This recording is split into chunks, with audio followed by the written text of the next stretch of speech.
हांची आज जयंती आणि त्याच निमित्तान आमी सगळे जाण PM किसान सन्मान निधी वितरण ह्या कार्यक्रमाक हांगासर हाजीर आसात। ह्या कार्यक्रमाक आमचे पेडणेचे आमदार, गोंय राज्याचे उपमुख्यमंत्री बाबू आजगांवकर त्यांचे आताच भाषण तुम्ही आयकलें। तशेंच म्हजे बरोबर आसात आमचे मांद्रेचे आमदार आणि GTDCचे चेअरमॅन दयानंद सोपटे, नवनिर्वाचित ZP भारती आणि आमचे दुसरे मनोहर आजगांवकर, आमचे कृषी खात्याचे ZDO दोगूय जाण हांगासर उपस्थित आसात। म्हज्या समोर आसलेले पत्रकार आणि म्हज्या शेतकार भाव आणि भयणांनो, तुमकां सगळ्या जाणांक खरें म्हटल्यार आयच्या कृषी सन्मान दिसाच्यो किसान सन्मान निधी वितरण ह्या सुवाळ्याक खास करून तुमच्या सगळ्यांचे परत एकदा हांव स्वागत करता। आणि माननीय अटल बिहारी वाजपेयी हांकां आज याद करता। 12 वरांचेर सारकें भाशण माननीय पंतप्रधान नरेंद्र मोदीजींचे सुरू करपाचें आसा, म्हणून हांवें बाबूक मातशें भाशण आवरते घे म्हटलें, कारण म्हाका 5 मिनटां फक्त उलोवपाक मेळटली। हांव ह्या 5 मिनटांत तुमकां थोडक्यात एक गजाली सांगता। एकूच गजाल आसा की पयले फावटी ह्या देशात खंय तरी शेतकऱ्याच्या अकाउंटाचेर दिल्लीतल्या सरकाराच्यान पयशे धाडटा आणि ते शेतकऱ्याच्या अकाउंटाचेर पावता। हे आयज पर्यंत केन्नाच जावंक नाशिल्लें। म्हणजेच हे सरकार हे शेतकऱ्याचे सरकार आसा। गोंयांतले सगळे फार्मर्स हे माननीय मोदीजींच्या बरोबर आसा। गोंयांतले सगळे शेतकार ह्या 3 बिलां जी केंद्र सरकारान काडली ह्या 3य बिलांक सपोर्ट करता। हे तुम्ही सगळ्यांचे हांगासर उपस्थितीत हे सिद्ध करून दाखयता। हांवें 3 बिलां म्हणजे कितें, आमच्या हांगासर आयज जे आमी वास्तूत बसल्या ती खरें म्हटल्यार पेडणे तालुका शेतकरी सेवा सहकारी सोसायटी म्हणजे योग्य वास्तूत आज आमचो हो कार्यक्रम जाता। तांचे ब्रीद वाक्य आसा, एकमेका सहाय्य करू अवघे धरू सुपंत। आमी सगळे जाण एकामेकाक सपोर्ट करूया आणि आमी सगळे मेळून फुडें या। माननीय मोदीजींचे हेच तर म्हणणें आसा। आमी शेतकऱ्यांक सपोर्ट करपा खातीरच ही बिलां मांडलेली आसा। ही बिलां कितें सांगतात म्हणजे लोक विरोध करतात, कोण कोण म्हणटा आंदोलन करतात, पण हांव तुमकां मुद्दामून कळूंक जाय म्हणून सांगता, कारण ही बिलां आमकां कळप गरजेचें आसा। ह्या बिलां इतकेंच सांगता की आमचो शेतकार जे आपल्या शेतांत पिकयता ते तेका खंयसरूय व्हरोन विकपाचो रायट आसा। तेका APMC मार्केटूनच वीक म्हणना, एग्रीकल्चर प्रोड्यूस मार्केट आमच्या गोंयानूय आसा।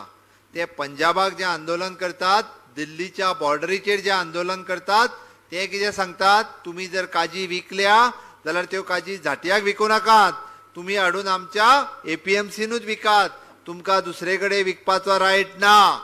अरे हे कितें?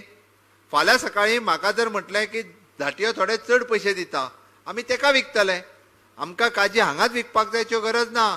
फाल्यां सकाळीं आमी आंबे लायल्या, म्हाका दिसता मुंबयच्यान कोण तरी WhatsAppचेर म्हाका धाडटा की तुजे 1 लाखाचे आंबे म्हाका डायरेक्ट मुंबय एक्सपोर्ट कर।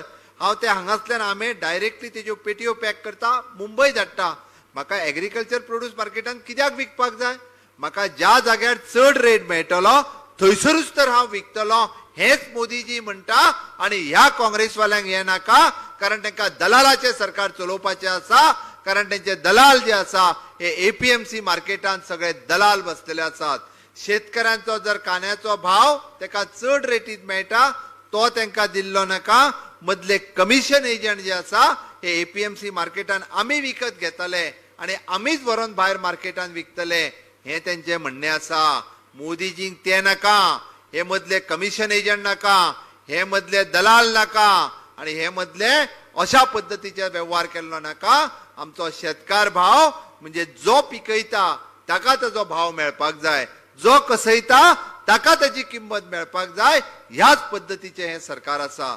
त्या खातीर ताका डायरेक्ट म्हणजे आज आमचे दयानंद सोपटे यांनी उलयता आसतना सांगलें की 9 कोटी फार्मराच्या अकाउंटाचेर 18,000 कोटी, गोंयांत जवळपास 10 ते 12,000 फार्मरांच्या अकाउंटाचेर 2-2 हजार रुपया, 3 फावटी म्हणजे 6,000 रुपया ऑलरेडी फाटल्या पॅन्डेमिकाच्या 9 महिन्याच्या कार्यकाळात 6-6 हजार रुपया जमा जाल्या आणि आज परत एकदा त्यांच्या अकाउंटाचेर 2-2 हजार रुपया जमा जाता। कारण शेतकऱ्याक हाजी किंमत खबर आसा आणि ताकाच लागून तर विरोध करपी कितलेशेच जाण आसात आणि विरोध करपी हो खरो शेतकार न्ही. विरोध करपी थंय बसलेलो कमिशन एजंट आसा. विरोध करपी एपीएमसीचो एजंट आसा. विरोध करपी एपीएमसी मार्केटान बसलेलो दलाल आसा. खरो शेतकरी रस्त्यार केन्ना देवाना. तो आपले शेत आसतले, भाजी आसतली, दूध आसतले, पोल्ट्री आसतलो, ह्या सगळ्या व्यवसायान आसा. आणि म्हणूनच तर आमी ताका म्हणटा की हो कृषी प्रधान देश आसा आणि ह्या कृषी प्रधान देशाक सगळ्यात चड वैभव जर प्राप्त कोणी करून दिला आसत जाल्यार ते माननीय मोदीजीत प्राप्त करून दिला. म्हणून हांवें काल म्हज्या रिपब्लीक टीव्हीचेर इंटरव्यू जालो. गोंय सरकार न्ही म्हटलें तर गोंयांतले शेतकरी हे मोदीजींच्या बरोबर आसा. गोंयांतले खरे शेतकरी जे आसा हे केंद्र सरकाराच्या बरोबर आसा. बिलाच्या सपोर्टान आमी सदोदीत उबे रावल्ले आसा. हांव गोंयांत जरी आमचे कमी शेतकार असले, पयलीं एक काळ असो आशिल्लो की गोंयांत एग्रीकल्चरिस्ट हो एक नंबराचेर आशिल्लो. ताज्या उपरांत खंय तरी बारीकशें मायनींग चलतालें. ताज्या उपरांत खंय तरी टुरिजम सुरू जालें. मागीर इंडस्ट्री जाली. आयज चित्र बदलना. आयज आमचें टुरिजम पयलें आसा, मायनींग दुसरें, इंडस्ट्री तिसरें, चवथें एग्रीकल्चरिस्ट म्हणटा. बट माननीय मोदीजीन आत्मनिर्भर भारत हो कन्सेप्ट सुरू केलो. ताका जोडून आमी स्वयंपूर्ण गोंय हे करपा खातीर तुमकां सगळ्यांक उलो मारला. आनी म्हाका खूब खोस भोगता गोंयच्या 191 पंचायतींतल्यान ज्या पद्दतीचो रिस्पॉन्स मेळटा, ज्या पद्दतीचें सहकार्य मेळटा. आमी स्वयंपूर्ण गोंय करपा खातीर दोतोर हो प्रोजेक्ट सुरू करता. आमी स्वयंपूर्ण गोंय करपा खातीर दोतोर परत एकदां आमी शेत रोवपाक सुरू केलें. आमचे एग्रीकल्चर ऑफिसर आसतले, हॉर्टिकल्चर आसतले, डेरी आसतले, वेटरनरी आसतले, हे सगळे जाण कामाक लागल्या. नवीन नवीन प्रयोग तेंच्यांनी करपाक सुरवात केल्या. तांकां आमी टार्गेट दिल्या की शेतकऱ्याचो मिनिमम इन्कम जो आसा हो 3 लाखाच्या वयर ताका नेट प्रॉफिट मेळपाक जाय. हांव नेट प्रॉफिटाच्यो गजाली करता, टर्न ओवराच्यो गजाली करिना. ताका इंटिग्रेटेड फार्मींग म्हणटात. तो शेतूय लायतलो, तेज्यो गायी आसतल्यो, तेज्यो कोंबड्यो आसतल्यो, तो भाजी लायतलो. म्हणजे ताका इंटिग्रेटेड पद्दतीन तो फक्त पारंपारीक पयलीं एकूच शेत लायतालो आनी घरा कडेन वचून बसतालो ते दीस उरले ना. आमचे युवक जे आसा, यूथ जे आसा हे एके वटेन नोकरी करतले आणि दुसरे वटेन आपल्या पारंपारीक शेती कडेन लक्ष दितले. अरे आज गोंयांत तर आमी पळयता की ऑर्गेनीक जे म्हणटा हे आमच्या पुर्वजांनी कितलेशाच वर्सां पासून आमच्यो काजू ह्यो 100% ऑर्गेनीक आसा. हांगासले जॅकफ्रूट म्हणजे पणस, अननस, आमचे इवन दो भात, आमचो रायस जो आमी लायता हो 100% ऑर्गेनीक आसा. गेली कितलीशीच वर्सां आमी ऑर्गेनीक पद्दतीत शेती लायत आसा. जगाक आयज कळ्ळां की ते ऑर्गेनीक पद्दतीन लावपाक जाय, ऑर्गेनीक पद्दतीन करपाक जाय. त्या खातीर परत एकदा जागे जायात. म्हाका दिसता आमी एग्जाम्पल सेटअप करूं शकता की गोंय ही ऑर्गेनीक स्टेट जावपा खातीर, गोंय हो कृषी प्रधान प्रदेश जावपा खातीर म्हज्या समोर आशिल्ले सगळे शेतकार भाव आमच्या सगळ्या डिपार्टमेंटाच्या सहकार्यान, जावं ते एग्रीकल्चर, हॉर्टिकल्चर, वेटरनरी, जायती डिपार्टमेंटां, जावं ते इरिगेशन डिपार्टमेंट, ही सगळी डिपार्टमेंटां तुमकां सहकार्य करपाक तयार आसा. आमचे आमदार, पंच आनी सरपंच हे सरकार तुमकां सपोर्ट करपाक तयार आसा. हांव पयलींच वाचतालो मुणकारांच्यो थोड्योश्यो केसी उरल्या. हे सरकार मुणकारांच्या फेवरान आसा. हे सरकार प्रत्येक शेतकाराच्या फेवरान आसा. उरलेल्यो थोड्यो केसी सुद्दां ज्यो मुणकारांच्यो आसा ह्यो जाता एके बेगीन 22च्या पयलीं मुणकारियल रायट सुद्दां तांकां मेळटले हें हांव तुमकां वचन दितां. कारण हे सरकार आमी केन्नाच भाटकारांच्या वाटेन ना. बाबू आमचो परत परत सांगता, बारीकांतलो बारीक मनीस जो आसा हेका सहकार्य करपा खातीर आमी आसा.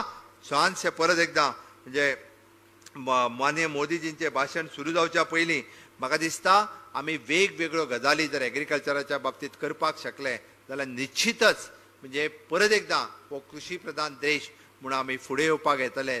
तुमी आमी सगळे मेळोन म्हणजे माननीय मोदीजींचे स्वप्न आत्मनिर्भर भारत आणि स्वयंपूर्ण गोंय करपा खातीर गोंय हे स्वयंपूर्ण जावपाक शकता. हांव मुद्दामून सांगता आमकां लागपी ज्यो ज्यो गजाली आसा त्यो तुमी तुमच्या पंचायतींत आपल्या शेतात, आमकां जर आमचे व्हड शेत आसात कॉन्ट्रॅक्च्युअल फार्मिंगाचेर दियात. खंयसरूच कोण घेवन वयचो ना. सरकार ताची जबाबदारी घेता. आमी तेंय बील जे आसा हें बील पास करता. पयलीं भंय दिसतालो ताका लावपाक दिलें जाल्यार शेत कदाचित तो आपल्या नांवार करीत काय कितें, नांवार करूं शकना. सरकार कॉन्ट्रॅक्च्युअल बील फार्मिंग जर हाडलें आसत तुमचें शेत तुमचेंच उरतलें. बट पडीक जमनी उरच्यो न्हू ह्या मताचे आमी आसा. तितूर जायत्यो गजाली पिकपाक शकता. परत एकदा जो काम करपाक तयार आसा, जो रोवपाक तयार आसा आणि वेगवेगळ्या पद्धतीचे आमी जेका इंटिग्रेटेड फार्मिंग म्हणटा, म्हणजे वेगवेगळ्या पद्धतीचे भाजी आसतली, अळसाणो आसतलो, रायस आसतलो, ह्यो वेगवेगळ्यो इवन दो द फ्लोरिकल्चर आसतली, आमकां जी फुलां लागता, वेगवेगळ्यो गजाली आमचो झेडिओ हांगा बसला, ते तुमकां वेळच्या वेळी मार्गदर्शन करपाक शकता. निश्चितच म्हणजे एक काळ पेडण्या जो आशिल्लो हो सगळ्यात गोंयांतलो एक नंबरचो तालुका आसतालो, ज्या तालुक्यांत आमकां मॅक्झिमम एग्रीकल्चर हॉर्टिकल्चर क्रॉप्स मेळटाले. परत एकदा पेडणेकारांनी सिद्ध करून जावपाचें की हय आमी पेडणेकार जे आसा हे मोठ्या प्रमाणात सगळे कृषी आयटम तयार करपाक शकता. आणि निश्चितच ह्याच्या कृषी सन्मान निधी वितरणाच्या सोहळ्याक तुम्ही एवढा संख्येन हांगासर उपस्थित रावले. इतक्या मोठ्या प्रमाणात म्हणजे कोविडाची पॅन्डेमिक आसतना सुद्धा आम्ही सगळे जाण सोशल डिस्टन्सिंगाचे पालन करता आसतना ह्या येद्या व्हडल्या कार्यक्रमाक तुम्ही उपस्थित रावले त्याबद्दल हांव तुमच्या सगळ्यांचे अभिनंदन करता. कृषी रत्न पुरस्कार मेळपी हो शेतकरी पेडण्या गावातलो आसा, होय तुमकां अभिमान आसा आपल्या गावातल्या मनशाक गोंयांतलो कृषी रत्न पुरस्कार मेळटा, ही तुमच्या खातीर अभिमानाची गजाल आसा. हांव सगळ्या पेडणेकारांचे अभिनंदन करता आणि माझी 2 उतरां सोंपयता. देव बरें करूं. आयामों से देश को जोड़ने का काम वाजपेयी जी के नेतृत्व में हुआ और इस वजह से आज का दिन पूरे देश में सुशासन दिवस के रूप में मनाया जाता है. मैं इस अवसर पर अपने मंत्रालय के सभी लोगों की ओर से माननीय अटल जी के चरणों में अपना प्रणाम निवेदित करता हूं. आज सुशासन की दृष्टि से बहुत बड़ा काम हो रहा है और मैं समझता हूं कि अटल बिहारी वाजपेयी जी की आत्मा को भी बहुत संतोष मिलेगा, क्योंकि वो सुशासन और पारदर्शिता के पक्षधर थे. और आज माननीय मोदी जी के कर कमलों से देश के 9 करोड़ 4 लाख किसानों को 18,098 करोड़ रुपया बटन दबाकर उनके खातों में 2 घंटे में पहुंचाने का कार्यक्रम होगा. यह पहली बार सारा देश और दुनिया इतनी बड़ी योजना को देख रही है कि इस योजना के क्रियान्वयन में ना कोई बिचौलिया है, ना कोई दलाल है. हम दुसरे बक्षीस सर 15 रुपए गांव में जाते जाते बचते हैं, लेकिन आज मोदी जी के नेतृत्व में हम यह दावे के साथ कह सकते हैं कि आज 18,098 करोड़ रुपया नरेंद्र मोदी जी की सरकार भेजेगी तो पूरा का पूरा पैसा किसान के खाते में पहुंचेगा. वाजपेयी जी के समय में भी कृषि को महत्ता दी गई थी और उस स्वप्न को साकार करने के लिए 2014 से लगातार नरेंद्र मोदी जी के नेतृत्व में गांव गरीब किसान की उन्नति के लिए काम किया जा रहा है. हम सब इस अवसर पर किसानों को नमन करना चाहते हैं, क्योंकि कोविड के संकट में भी किसानों ने फसल की कटाई की, उपार्जन का काम गत वर्ष की तुलना में अधिक किया. ग्रीष्म ऋतु की फसलें, खरीफ की फसलें गत वर्ष से अधिक बोई गई, बम्पर उत्पादन हुआ और कृषि के क्षेत्र ने, किसानों के परिश्रम ने कोविड की इस प्रतिकूल परिस्थिति में भी अपनी प्रासंगिकता को सिद्ध किया है. और इसलिए लगातार इस बात की कोशिश की जा रही है कि कृषि का क्षेत्र मजबूत हो, गांव की अर्थव्यवस्था मजबूत हो. प्रधानमंत्री नरेंद्र मोदी जी के नेतृत्व में कृषि की अर्थव्यवस्था को बल देने के लिए लगातार इस दिशा में प्रयत्न किए गए हैं. लंबे समय से प्रतीक्षा थी, एमएसपी बढ़ना चाहिए, उसके लिए कोई पद्धति बनना चाहिए. माननीय मोदी जी के नेतृत्व में एमएसपी को बढ़ाया गया, खरीद के वॉल्यूम को बढ़ाया गया, अधिक पैसा लगाया गया. गेहूं और धान की खरीद पहले हुआ करती थी, दलहन और तिलहन को भी उसमें जोड़ा गया और लगातार ये कोशिश की गई कि किसानों के पास डीबीटी के माध्यम से पैसा पहुंचे. बजट की दृष्टि से भी अगर हम देखेंगे तो 13-14 की तुलना में आज का बजट 6 गुना अधिक यह नरेंद्र मोदी जी की दूरदर्शिता के कारण ही संपन्न हो सका है. देश में 86% छोटे किसान हैं. इन किसानों की आय बढ़ाने के लिए, इन किसानों के जीवन स्तर में बदलाव लाने के लिए ये किसान महंगी फसलों की ओर आकर्षित हों, टेक्नोलॉजी का सपोर्ट इन्हें मिल सके, इसलिए 10,000 नए एफपीओ बनाने का काम भी मोदी जी के नेतृत्व में ही आज देश में संपन्न हो रहा है।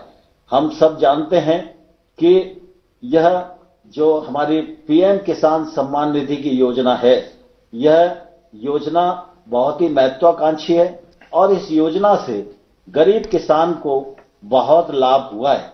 यद्यपि प्रधानमंत्री जी ने पहले जब इस योजना का आरंभ किया था तो यह 2 हेक्टेयर तक के किसानों के लिए थी, लेकिन 2019 में जब सरकार दोबारा प्रधानमंत्री जी के नेतृत्व में बनी तो प्रधानमंत्री जी ने इस दायरे में देश के सभी किसानों को ले लिया है और इसका लाभ सब किसानों को मिल रहा है। मुझे कहते हुए प्रसन्नता है कि आज देश में 11 करोड़ 40 लाख किसान इस योजना के अंतर्गत पंजीकृत हुए हैं। 10 करोड़ 59 लाख किसानों को अभी तक 96,000 करोड़ रुपया उनके खातों में पहुंचाया गया है। कोविड और लॉकडाउन की स्थिति में भी ये पैसा उनके यहां जाता रहा है। आज देश में पश्चिम बंगाल को छोड़कर देश के सभी राज्य और केंद्र शासित राज्य इस योजना से जुड़ चुके हैं। पश्चिम बंगाल के 70 लाख किसान लगभग हैं जो पात्रता की सूची में हमारे अनुमान के अनुसार आ सकते हैं। उनको हर साल 4,0200 करोड़ रुपया प्रतिवर्ष मिल सकता है, लेकिन अभी पश्चिम बंगाल की सरकार ने इस मामले में निर्णय नहीं किया है। मैं इस अवसर पर पश्चिम बंगाल सरकार को भी अनुरोध करना चाहता हूं कि जल्दी से जल्दी वो इस योजना से जुड़ें, जिससे 4,200 करोड़ रुपया जिस लाभ से पश्चिम बंगाल के किसान वंचित रह रहे हैं उनको वंचित न होना पड़े और वो भी इसका लाभ उठा सकें। सारा देश इस बात को जानता है कि प्रधानमंत्री जी ने जहां एक के बाद एक कृषि के क्षेत्र में गैप भरने का काम किया, 1 लाख करोड़ का इंफ्रास्ट्रक्चर फंड का विषय हो, चाहे फूड प्रोसेसिंग के लिए फंड्स के प्रावधान का विषय हो, और चाहे नए कानूनों के माध्यम से किसानों को स्वतंत्र करने का मामला हो और किसानों के जीवन स्तर में बदलाव लाने का मामला हो, हर क्षेत्र में प्रधानमंत्री जी के नेतृत्व में सफलतापूर्वक कदम उठाए हुए हैं। सारा देश इन कदमों का स्वागत कर रहा है। मुझे इस अवसर पर यह भी कहना पड़ रहा है कि पंजाब सहित थोड़े से कुछ किसान भाई और बहन हैं जिनके मन में कहीं ना कहीं नए कानूनों के मामले में भ्रम पैदा हुआ है। मैं उनको आग्रह करना चाहता हूं कि वो इस आंदोलन को त्याग कर, सरकार ने वार्ता का निमंत्रण दिया है, वार्ता पर आए और मुझे आशा है कि किसान इस बात को समझेंगे, नए कानून के मर्म को समझेंगे, नए कानून के महत्व को समझेंगे और हम समाधान की ओर अग्रसर होंगे। मैं इस अवसर पर मुझे यह भी प्रसन्नता है कि प्रधानमंत्री जी के कार्यक्रम में जहां देश के हर विकास खंड और हर पंचायत में लोग उनको आज इस कार्यक्रम को सुन रहे हैं और इस कार्यक्रम से जुड़े हुए हैं, वहीं ऑनलाइन 8 करोड़ 2 लाख लोगों ने अपने आप को इस कार्यक्रम से जुड़ने के लिए रजिस्ट्रेशन कराया है। मैं उनका भी हृदय से स्वागत करता हूं और पुनः प्रधानमंत्री जी का करोड़ों करोड़ किसानों की ओर से बहुत बहुत स्वागत है, बहुत बहुत अभिनंदन है। धन्यवाद। जय भारत।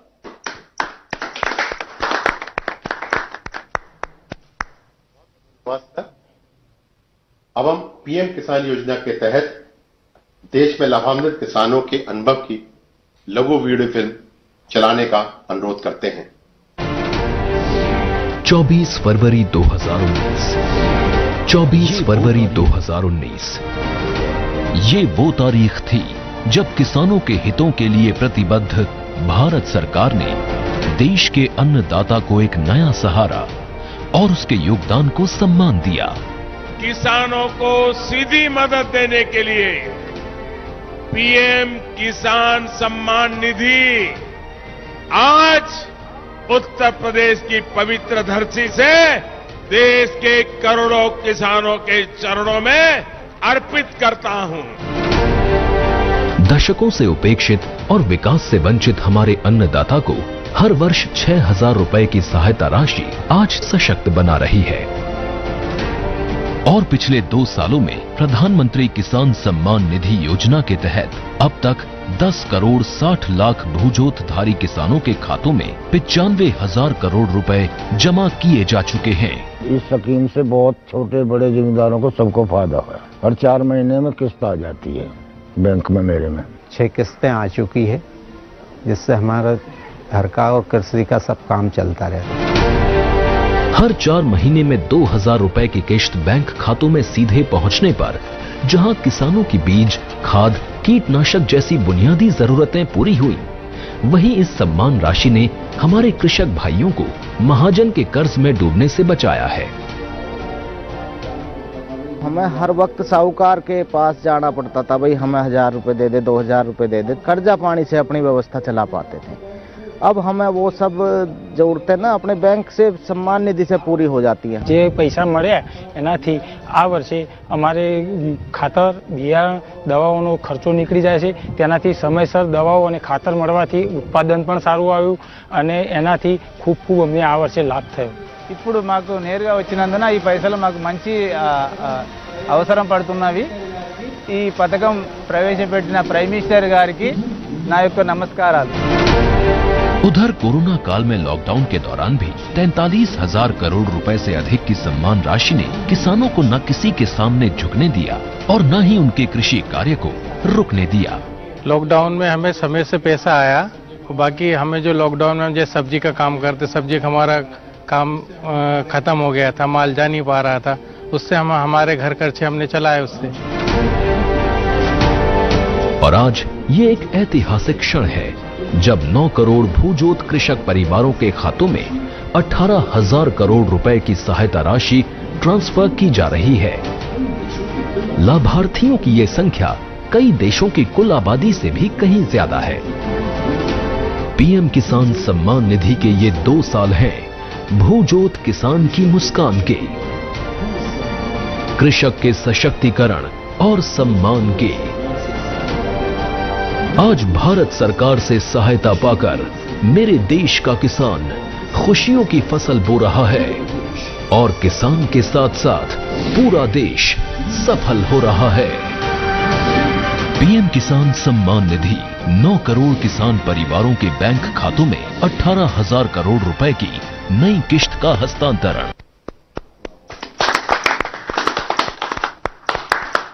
वीडियो के लिए धन्यवाद। भारत के सभी हिस्सों से इस योजना के सकारात्मक अनुभव और प्रतिक्रिया देखकर हार्दिक अनुभूति हुई। अब हम माननीय प्रधानमंत्री जी से अनुरोध करेंगे कि वे बटन दबाएं और प्रत्यक्ष लाभ अंतरण के माध्यम से 9 करोड़ से अधिक किसानों को 18,000 करोड़ रुपए से अधिक की धनराशि जारी करें। यह राशि लाभार्थियों के बैंक खातों में आज ही तत्काल अंतरित हो जाएगी। धन्यवाद।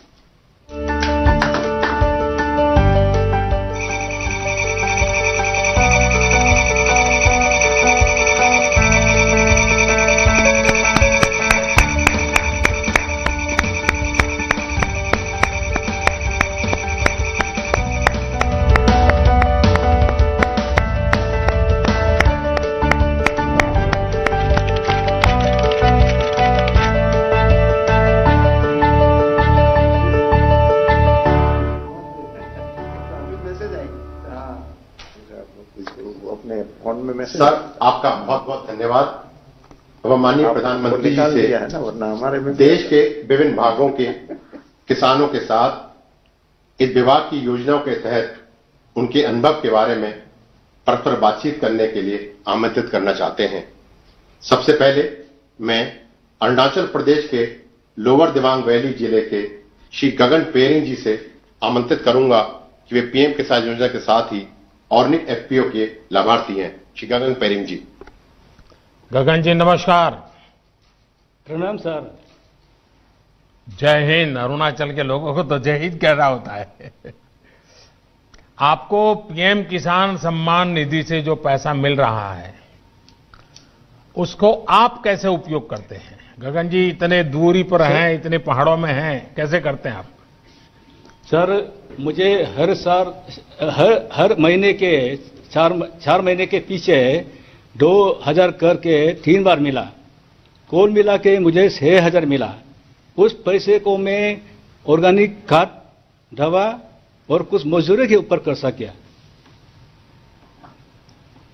और फिर किस प्रकार से इसको आगे बढ़ाया? क्योंकि ऑर्गेनिक फार्मिंग किया तो कुछ तो करना पड़ा होगा आपको।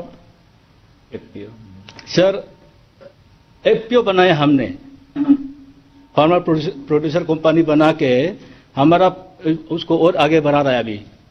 अच्छा, एफपीओ यानी फार्मर प्रोड्यूसर ऑर्गेनाइजेशन चलाते हैं और वो भी ऑर्गेनिक फार्मिंग से जुड़े किसानों का। आपके साथ कितने किसान जुड़े हैं और ये कैसे काम करता है? सर, सुनाई दे रहा है गगन जी मेरी बात? सर, कितने किसान जुड़े हैं आपके साथ और किस प्रकार से काम करते हैं? 446। अच्छा, ऑर्गेनिक अदरक उगाते हैं हम। क्या क्या उगाते हैं? ऑर्गेनिक अदरक, जिंजर। अच्छा, जिंजर। और जिंजर उगाते हैं। और क्या मार्केट मिल जाता है? मार्केट फिलहाल तो सर अभी अपना इंडिया के अंदर में हमने बेंगलोर में पिछला बार बेचा, उसके बाद दिल्ली में। अच्छा, मतलब आप एक प्रकार से छोटे किसानों को प्राइवेट कंपनी के साथ जोड़ते भी हैं। जी, क्या जी वो कंपनी जो आपसे जिंजर खरीदती है वो आपसे जिंजर ही ले जाती है कि जमीन भी उठा के ले जाती है? सर, हाल ही में हमने प्रवर्ता फूड कंपनी से एग्रीमेंट किया है, लेकिन वो हमारा जितना प्रोडक्ट है उसका फिनिशिंग प्रोडक्ट को ले जाने का एग्रीमेंट किया है, जमीन को नहीं। जमीन अपना है, अपना ही रहेगा।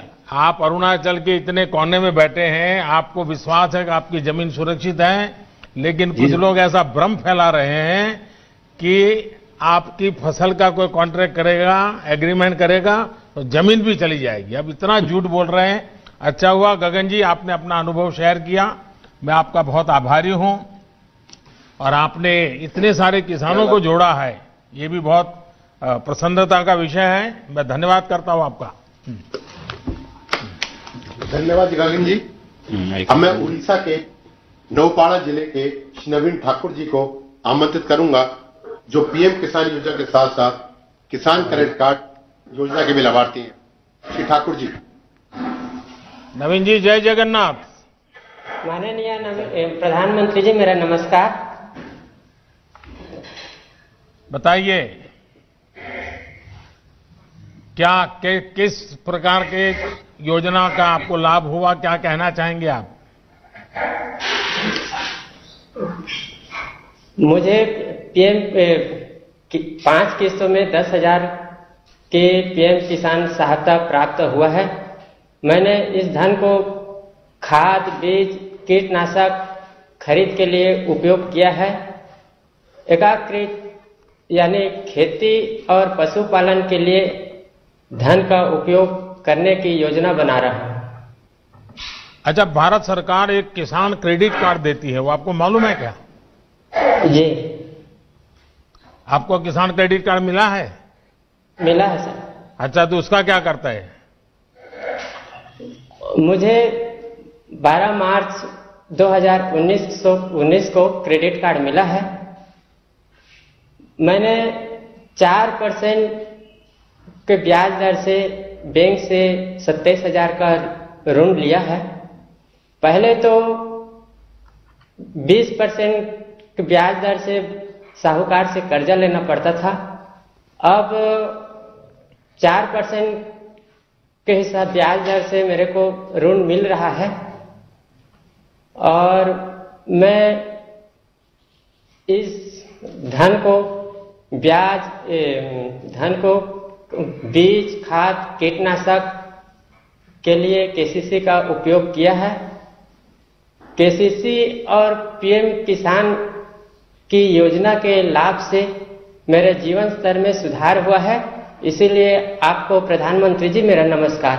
नवीन जी, आपके पास कितनी जमीन है और आपको ये जो किसान क्रेडिट कार्ड केसीसी की सुविधा जो आपको मिली है, तो अब आप ये खर्च कहां से करते हैं? पहले क्या करते थे? पहले कैसा करते थे? मेरे पास 1 एकड़ 40 डिसमिल जमीन है। अच्छा, इतना छोटी उसमें- जमीन है? छोटी जमीन है। हाँ। उसमें धान का फसल उगा रहा हूँ। मुझे अन्य फसल करने के भी शौक है।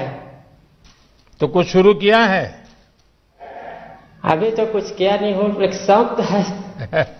नहीं, करना चाहिए। अच्छा विचार आपको आया है, क्योंकि हमने इस प्रकार से हिम्मत के साथ नई चीजें करना चाहिए।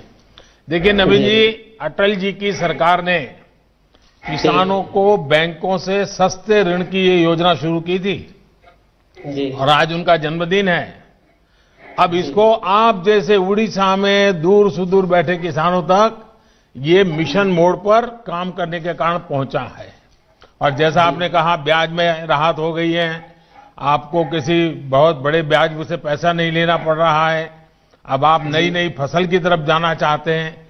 यही सारी बातें हैं जो छोटे छोटे किसानों को मदद हो, इसलिए सरकार काम कर रही है। और मेरा आपसे आग्रह होगा, आप भी छोटे छोटे किसानों को समझाइए कि ये केसीसी कार्ड नहीं मिला है तो प्राप्त कर लें, केसीसी कार्ड का उपयोग करते बैंकों से पैसे लें, ज्यादा ब्याज से पैसे न लें, अपने बच्चों के लिए ज्यादा खर्चा करें, अपनी खेती के लिए ज्यादा खर्चा करें। ये जरूर सबको बताइए। करेंगे नवीन जी? जी सर। पक्का करेंगे? जी पक्का करूंगा सर। चलिए, जय जगन्नाथ आपको। नमस्कार सर। धन्यवाद। अब मैं हरियाणा के फतेहाबाद जिले के श्री हरि सिंह जी को आमंत्रित करूंगा, जो पीएम किसान योजना के साथ क्रॉप डाइवर्सिफिकेशन योजना के लाभार्थी हैं। हरि सिंह जी नमस्ते। नमन प्रणाम सर। नमस्कार साहब, बताइए हरि किशन जी। मैं हरि सिंह बिश्नोई, पुत्र श्री फकीरचंद, निवासी नाढोड़ी, जिला फतेहाबाद, हरियाणा का निवासी हूं। हम 4 भाई 40 एकड़ में संयुक्त खेती करते हैं। मेरे परिवार में हम 15 सदस्य, कुल 15 सदस्य हैं और 35 वर्ष से खेती कर रहा हूं मैं। तो पिताजी के पास तो काफी जमीन होगी, अब सब भाइयों में बढ़ गई होगी, अब क्या स्थिति है? नहीं, इकट्ठे, सभी इकट्ठे रह रहे हैं जी, एक संयुक्त खेती करते हैं जी। अच्छा,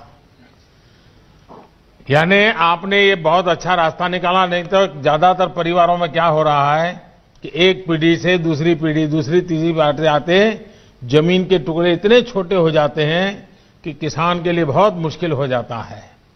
नहीं जी, हम तो इकट्ठे तो रह अब रहे हैं चारों। आप सब मिलकर के एक परिवार पूरी तरह, और इतने सालों से आप खेती में हैं, जरा देश के किसानों को बताइए क्या नया कर रहे हैं आप, कैसे कर रहे हैं, मुझे भी समझाइए।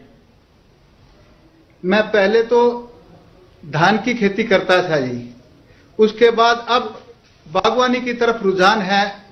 अब पहले 2 एकड़ में बाग लगाया था, फिर 2 एकड़ में फिर लगाया, अब करके मेरे पास 10 एकड़ में बाग है जी। बागवानी की खेती की तरफ रुझान है मेरा। बागवानी में क्या क्या करते हैं आप? 3 एकड़ में नींबू की खेती कर रखी है, 7 एकड़ में अमरूद लगा रखा है जी। और आपका सारा सामान दिल्ली में बिक जाता है? नहीं जी, हम लोकल मंडियों में बेच देते हैं, यहाँ नजदीक छोटी छोटी मंडियों में बिक्री हो जाता है। अच्छा, यानी ये जो एपीएमसी है उसके बाहर भी बेचते थे? हाँ जी। और वो उसको आपको पूरा पैसा मिलता है? पूरा पैसा मिलता है जी। पहले से ज्यादा अच्छा मिलता है? अच्छा मिलता है जी। अभी एमएसपी पे धान बेचा। चलिए, मैं पहले तो आपको और आपके सभी भाइयों को बधाई देता हूं, क्योंकि वरना एक ही प्रकार की खेती करते करते इतना पानी हम बर्बाद कर दिए, इतनी जमीन बर्बाद कर दी। लेकिन आपने थोड़ा, भले 3 एकड़ से शुरू किया है, लेकिन मुझे विश्वास है कि नई नई चीजें करके आप बहुत अच्छी तरह योगदान करेंगे। और जमीन को अलग अलग फसलों से जोड़ने से आपकी जमीन की ताकत भी बढ़ेगी, आपको अनुभव आया होगा। तो मैं आपको बहुत बहुत बधाई देता हूं और आपके पूरे परिवार को मेरी तरफ से बहुत शुभकामनाएं। धन्यवाद जी। धन्यवाद। अब मैं महाराष्ट्र के लातूर जिले के श्री गणेश राजेंद्र भोसले जी को आमंत्रित करूंगा। वे पीएम किसान योजना के साथ साथ ही प्रधानमंत्री फसल बीमा योजना के भी लाभार्थी हैं। श्री भोसले जी। गणेश जी नमस्ते। राम राम सर जी। राम राम। गणेश जी बताइए, आपके पास कितनी जमीन है? मेरा नाम गणेश राजेंद्र भोसले है। मैं महाराष्ट्र के लातूर जिले के औसा तालुका के मातुला गांव का रहवासी हूं। अभी मेरे पास 3 हेक्टेयर जमीन है जिस पर मैं सोयाबीन और तूर की फसल का उपयोग करता हूं। पहले क्या करते थे गणेश जी? पहले यही खेती में काम था, सोयाबीन, तूर, चना। और खेती के सिवाय भी कुछ करते होंगे कि सिर्फ खेती करते हैं? नहीं, खेती के सिवाय सर जी मेरे पास 9 गाय है और 13 भैंस है, जिसका मैं दूध निकाल कर खेती में उसका पैसा लगाता हूं। अच्छा, यानी पशुपालन भी अच्छी तरह करते हैं आप? हाँ सर जी। अच्छा, मुझे बताइए गणेश जी, सच बताना। हाँ सर।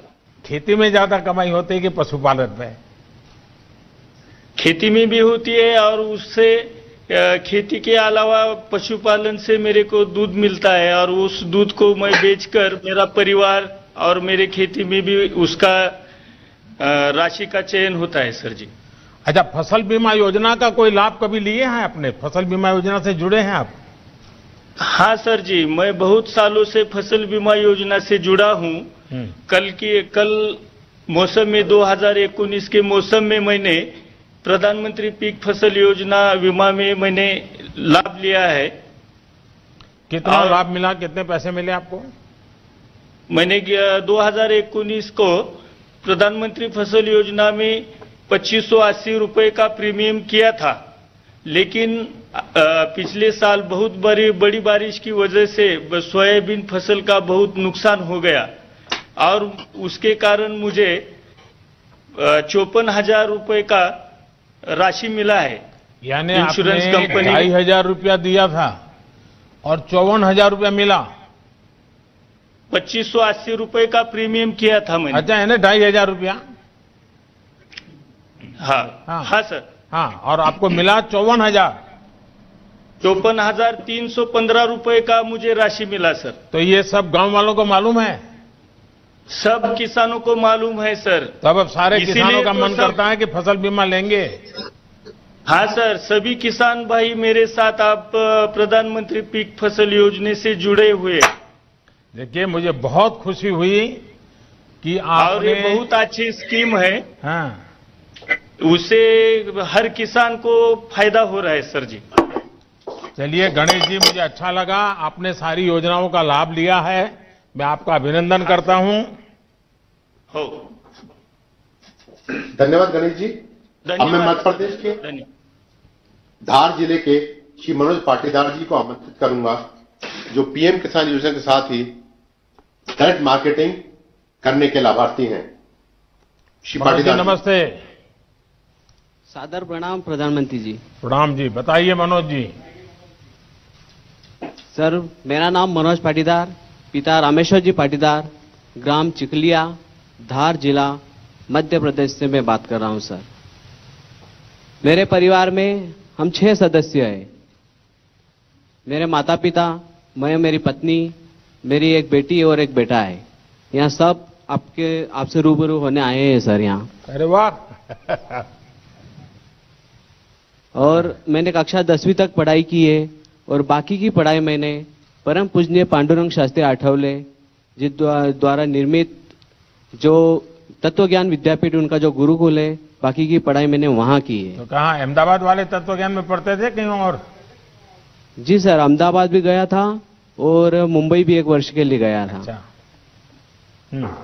और मेरे संयुक्त परिवार की सब होके 6 हेक्टेयर जमीन है, जिसमें मैं रबी में गेहूं, चना, मटर, लहसुन और प्याज की खेती करता हूं और खरीफ में सोयाबीन और मक्का की खेती करता हूं सर। क्या अनुभव है, बताइए, क्या लाभ हो रहा है? सरकार की किस योजना का लाभ रहे हैं आप? सर, मुझे किसान सम्मान निधि 5 बार की मिली है और 5 बार मिली और 10,000 टोटल रुपए मुझे प्राप्त हुए, जिसका मैंने अपनी दवाई, खाद, बीज जहां जैसी जरूरत लगी वहां वैसा मैंने उसका उपयोग कर लिया ट्रैक्टर भाड़ा जरूरत पड़ी तो वहां भी दे दिया। मतलब मुझे उसका सही टाइम टू टाइम उसका पेमेंट आया और उसको मैंने अच्छा, इस साल जब से ये नए कृषि सुधार कानून आए हैं, उसके पहले जो फसल आपने बेची है, तो इससे आपके जीवन में पहले और आज की तुलना में क्या फर्क आया? कोई अंतर समझा सकते हैं आप? बिल्कुल बिल्कुल सर। पहले ये जो नया कृषि कानून जो आया है, इसकी वजह से आज एक हमें नया विकल्प मिल गया है। पहले एक ही हमारे पास एक ही द्वार था, वो था मंडी का। लेकिन अभी हम किसी निजी व्यापारी या किसी अन्य संस्थान को हमारा माल हम बेच सकते हैं। इस साल मैंने खरीफ की जो फसल है सोयाबीन, मैंने सोया चौपाल आईटीसी कंपनी को 41 रुपए क्विंटल से टोटल 85 क्विंटल सोयाबीन मैंने बेचा। वहां मुझे उसकी खासियत ये लगी चौपाल की कि वहां पे एक दिन पहले ही हमें दर प्राप्त हो जाती है और हमारे सामने बड़ा कांटा होता है, उसे हमारे सामने चेक भी करवाया जाता है और सेम डे हमें पेमेंट मिल जाता है।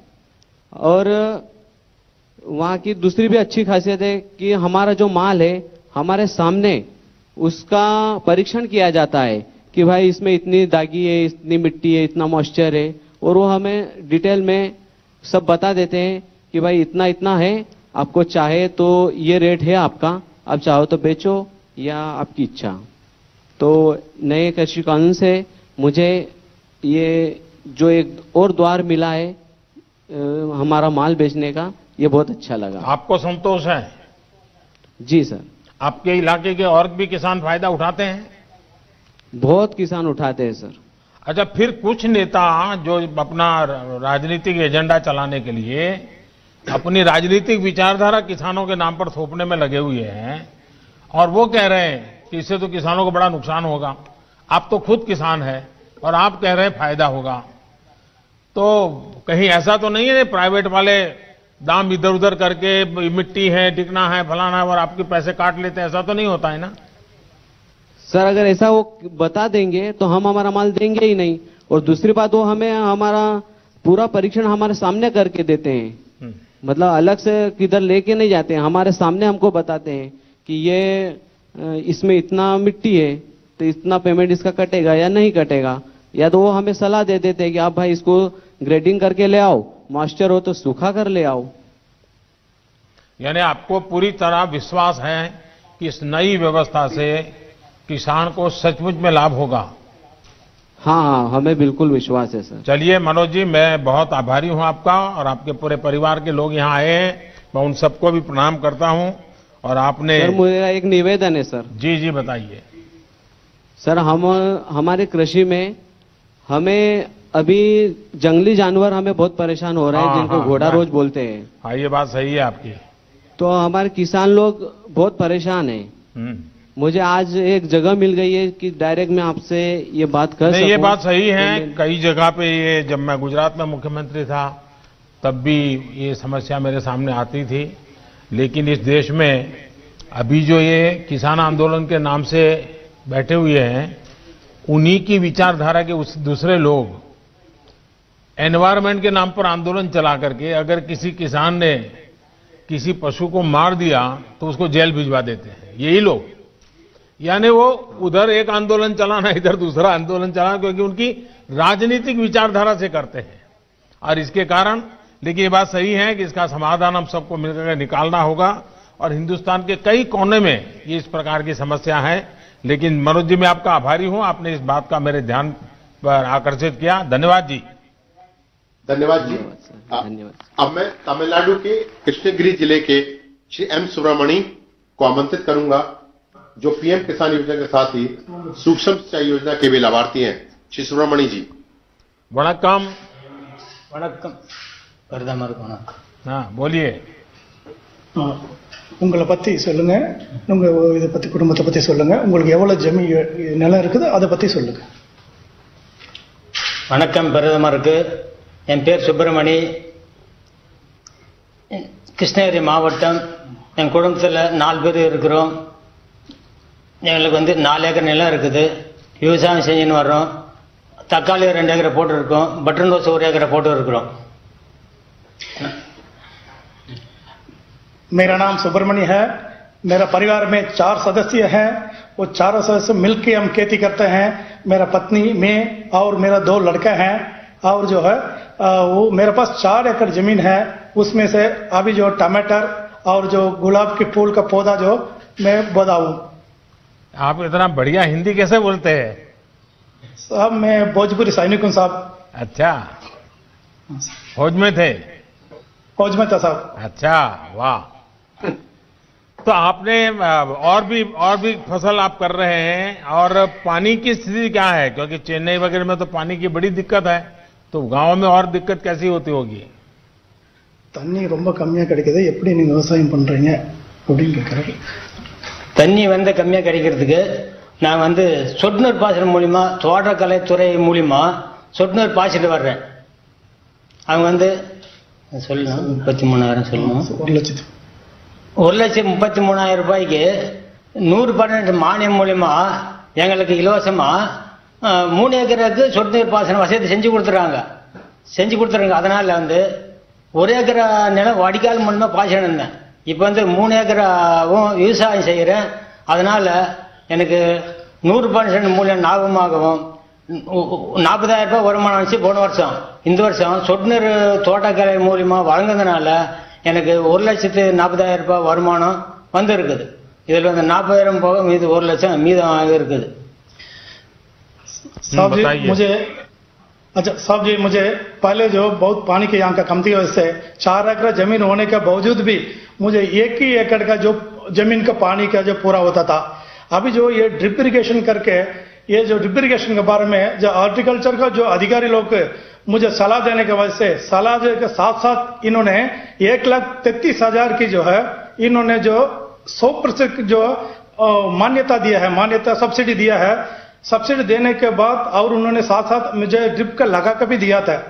अभी लगाने की वजह से मुझे पहले 1 एकड़ का जो है वो पानी मिलता था, पूरा होता था। आजकल 3 एकड़ का जमीन को मेरा पानी पूरा हो जाता है। उसका वजह से मुझे पिछले जो इसमें जो ड्रिप इरिगेशन का पहले मैं 40,000 ही कमाता था 1 एकड़ का जमीन की वजह से। अभी जो है 3 एकड़ का जमीन होने की वजह से मुझे 1,40,000 का जो है वो धन मिलता है।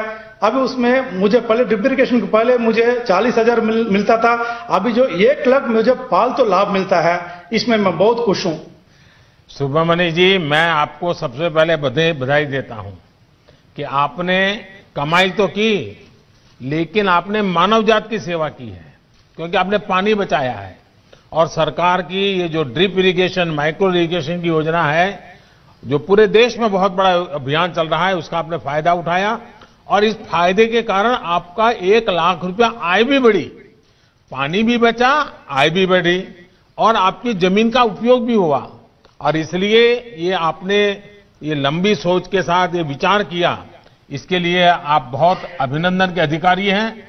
लेकिन मैं आपसे आग्रह करूंगा, आप इतने जागरूक किसान हैं, और किसानों को भी समझाइए कि पानी ज्यादा जरूरत नहीं होती है।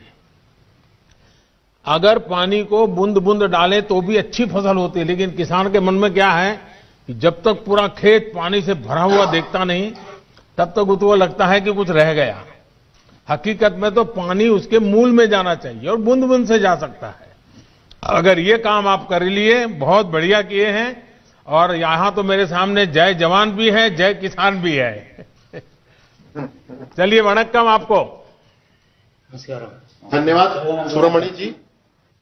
अब मैं उत्तर प्रदेश के महाराजगंज जिले के श्री राम गुलाब को आमंत्रित करूंगा, जो कि पीएम किसान योजना के साथ साथ फार्मिंग एग्रीमेंट भी करते हैं। श्री राम गुलाब जी। राम गुलाब जी, नमस्ते। प्रणाम सर, आपके चरणों में। हमारा नाम राम गुलाब है। मैं बनग्राम बीट मरकदवा राजा जिला महाराजगंज उत्तर प्रदेश के एक छोटा किसान हूं।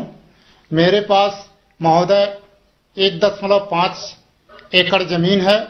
इसमें हम धान, गेहूं और सब्जी की खेती करता हूं। मेरे परिवार में महोदय मेरे माता पिता एवं 3 बच्चे एवं उनकी बहुएं भी आ चुकी हैं। कुल 10 परिवार से हम रहते हैं एक साथ। तो इतनी छोटी जमीन का टुकड़ा और इतना बड़ा परिवार, आपने कैसा व्यवस्था क्या नई बनाई है? सर, हम एक किसानों के साथ मिलकर के एक एफपीओ का गठन किए हैं, जिसमें हमारे 100 किसानों से हम महोदय शुरू किए हैं, जिसे आपसे कहने में बड़ा खुशी आभार व्यक्त करते हैं कि आपसे हम रूबरू हो रहे हैं।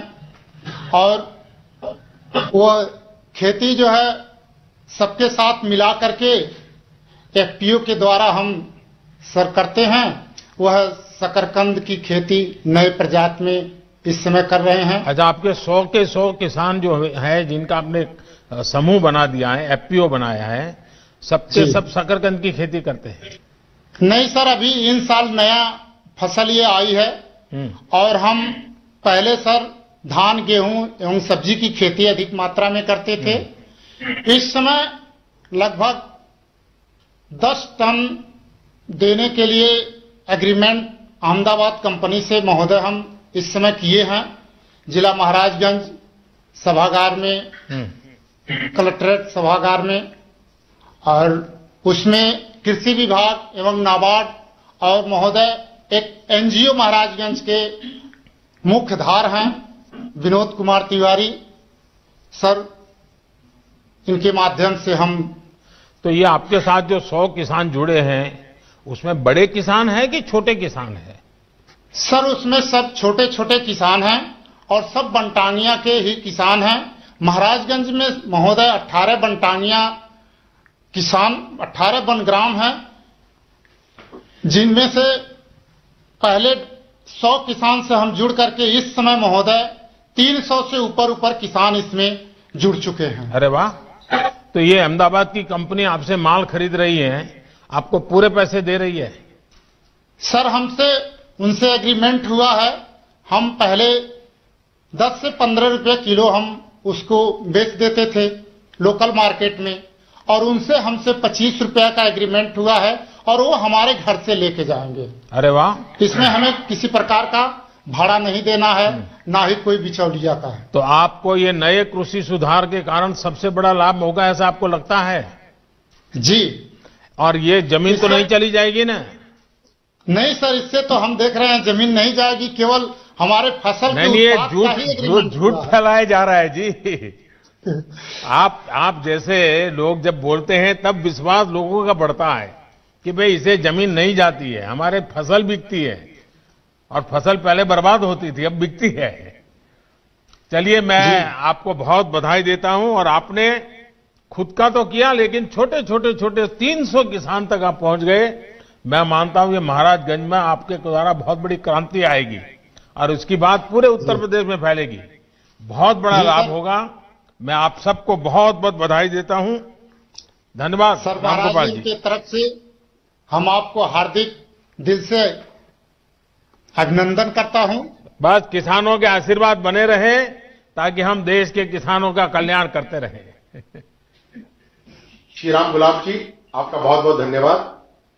अब हम माननीय प्रधानमंत्री जी से देश को संबोधित करने का अनुरोध करते हैं।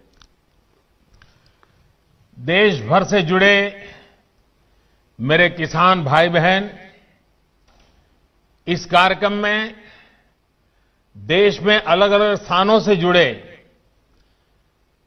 केंद्र सरकार के मंत्रीगण, राज्य सरकारों के मंत्रीगण, आदरणीय सभी मुख्यमंत्रीगण, पंचायत से लेकर के पार्लियामेंट तक चुने हुए सारे जनप्रतिनिधि और सब गांवों में जाकर के किसानों के बीच में बैठे हैं।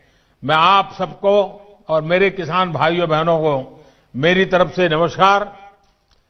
किसानों के जीवन में खुशी, ये हम सभी की खुशी बढ़ा देती है। और आज का दिवस तो बहुत ही पावन दिवस भी है।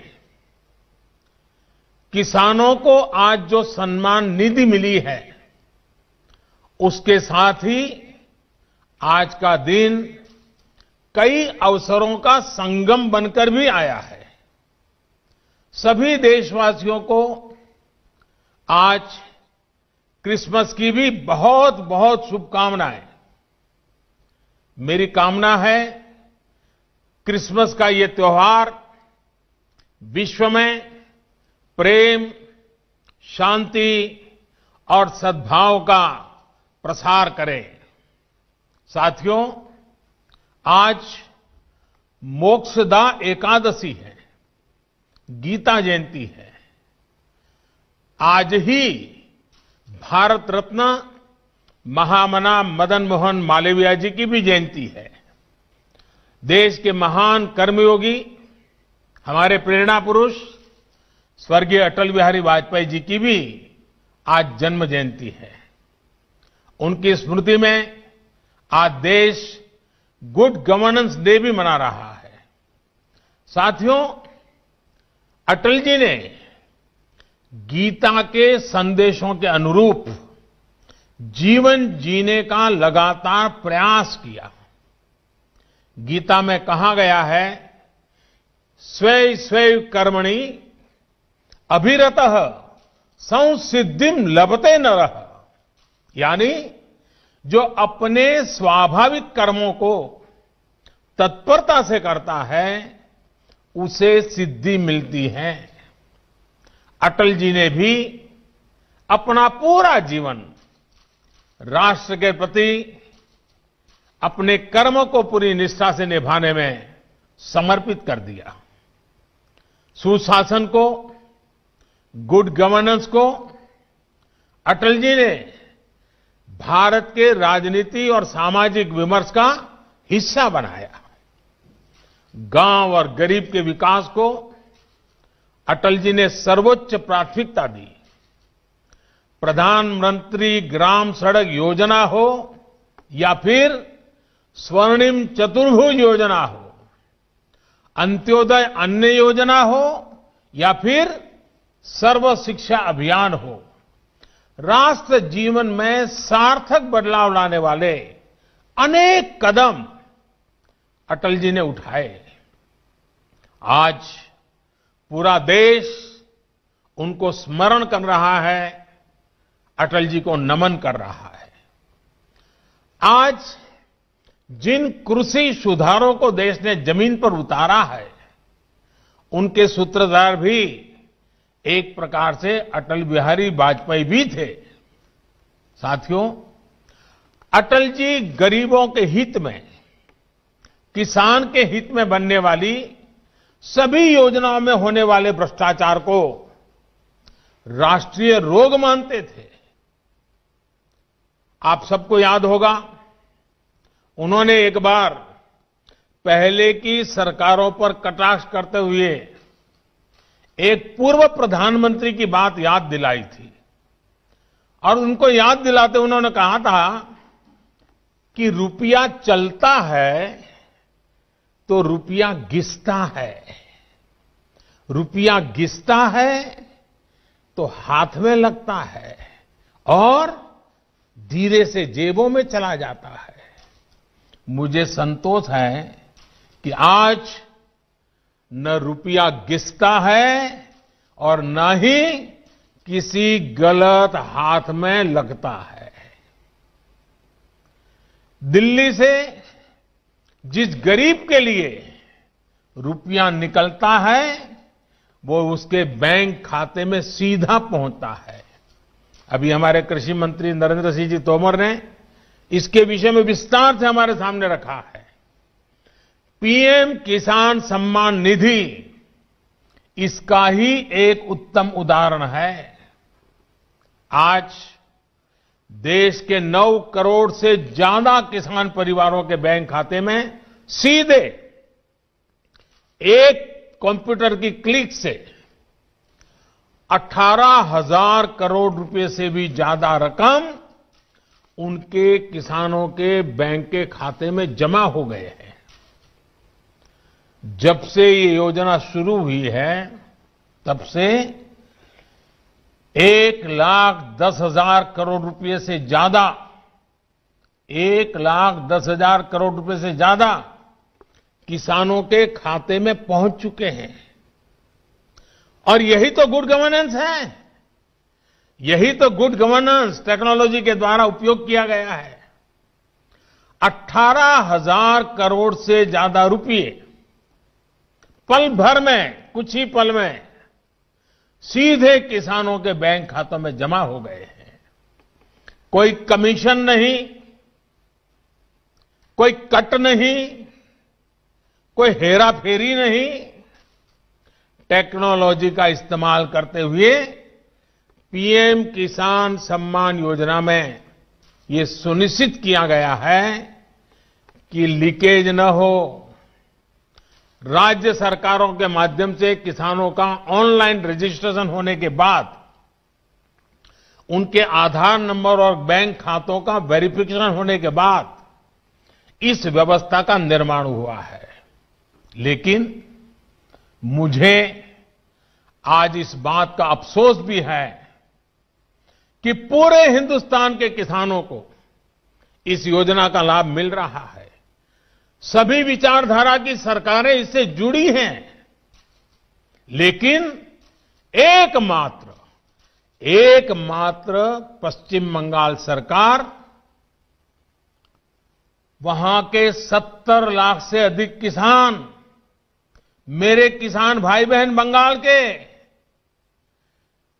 इस योजना के वो लाभ नहीं ले पा रहे हैं, उनको ये पैसे नहीं मिल पा रहे हैं, क्योंकि बंगाल की सरकार अपने राजनीतिक कारणों से उनके राज्य के किसानों को भारत सरकार से पैसा जाने वाला है, राज्य सरकार को 1 कौड़ी का खर्चा नहीं है, फिर भी वो पैसे उनको नहीं मिल रहे हैं। कई किसानों ने भारत सरकार को सीधी चिट्ठी लिखी हुई है, उसको भी वो मान्यता नहीं देते हैं। और आप कल्पना कर सकते हैं कितने लाखों किसानों ने लाभ लेने के लिए, योजना के लिए अर्जी की, ऑनलाइन आवेदन कर चुके हैं, लेकिन वहां की राज्य सरकार उसको भी अटका करके बैठ गई है। भाइयों बहनों, मैं हैरान हूं और ये बात मैं आज देशवासियों के सामने बड़े दर्द के साथ, बड़े पीड़ा के साथ कहना चाहता हूं। जो लोग 30-30 साल तक बंगाल में राज करते थे, एक ऐसी राजनीतिक विचारधारा को लेकर के बंगाल को कहां से कहां लाकर के उन्होंने हालत करके रखी है, सारा देश जानता है। और ममता जी के 15 साल पुराने भाषण सुनोगे तो पता चलेगा कि इस राजनीतिक विचारधारा ने बंगाल को कितना बर्बाद कर दिया था। अब ये कैसे लोग हैं? बंगाल में उनकी पार्टी है, उनका संगठन है, 30 साल सरकार चलाई है, कितने लोग होंगे उनके पास? एक बार भी इन लोगों ने किसानों को ये 2,000 रुपया मिलने वाला कार्यक्रम है, बंगाल के अंदर कोई आंदोलन नहीं चलाया। अगर हाल के दिल में किसानों के लिए इतना प्यार था, बंगाल में आपकी धरती है, तो आपने बंगाल में किसानों को न्याय दिलाने के लिए प्रधानमंत्री किसान सम्मान योजना के पैसे किसानों को मिले, इसके लिए क्यों आंदोलन नहीं किए? क्यों आपने कभी आवाज नहीं उठाई? और आप वहां से उठ करके पंजाब पहुंच गए, तब सवाल उठता है। और पश्चिम बंगाल की सरकार भी देखिए, अपने राज्य में इतना बड़ा किसानों को लाभ, 70 लाख किसानों को इतना धन मिले, हजारों करोड़ रुपया मिले, वो देने में उनको राजनीति आड़े आती है। लेकिन वही पंजाब जाकर के जो लोग के साथ वो बंगाल में लड़ाई लड़ते हैं, यहां आकर के उनसे गुपचुप करते हैं। क्या देश की जनता इस खेल को नहीं जानती है? क्या देश की जनता को इस खेल का पता नहीं है? जो आज विपक्ष में हैं, उनकी इस पर जुबान क्यों बंद हो गई है, क्यों चुप है? साथियों, आज जिन राजनीतिक दलों के लोग अपने आप को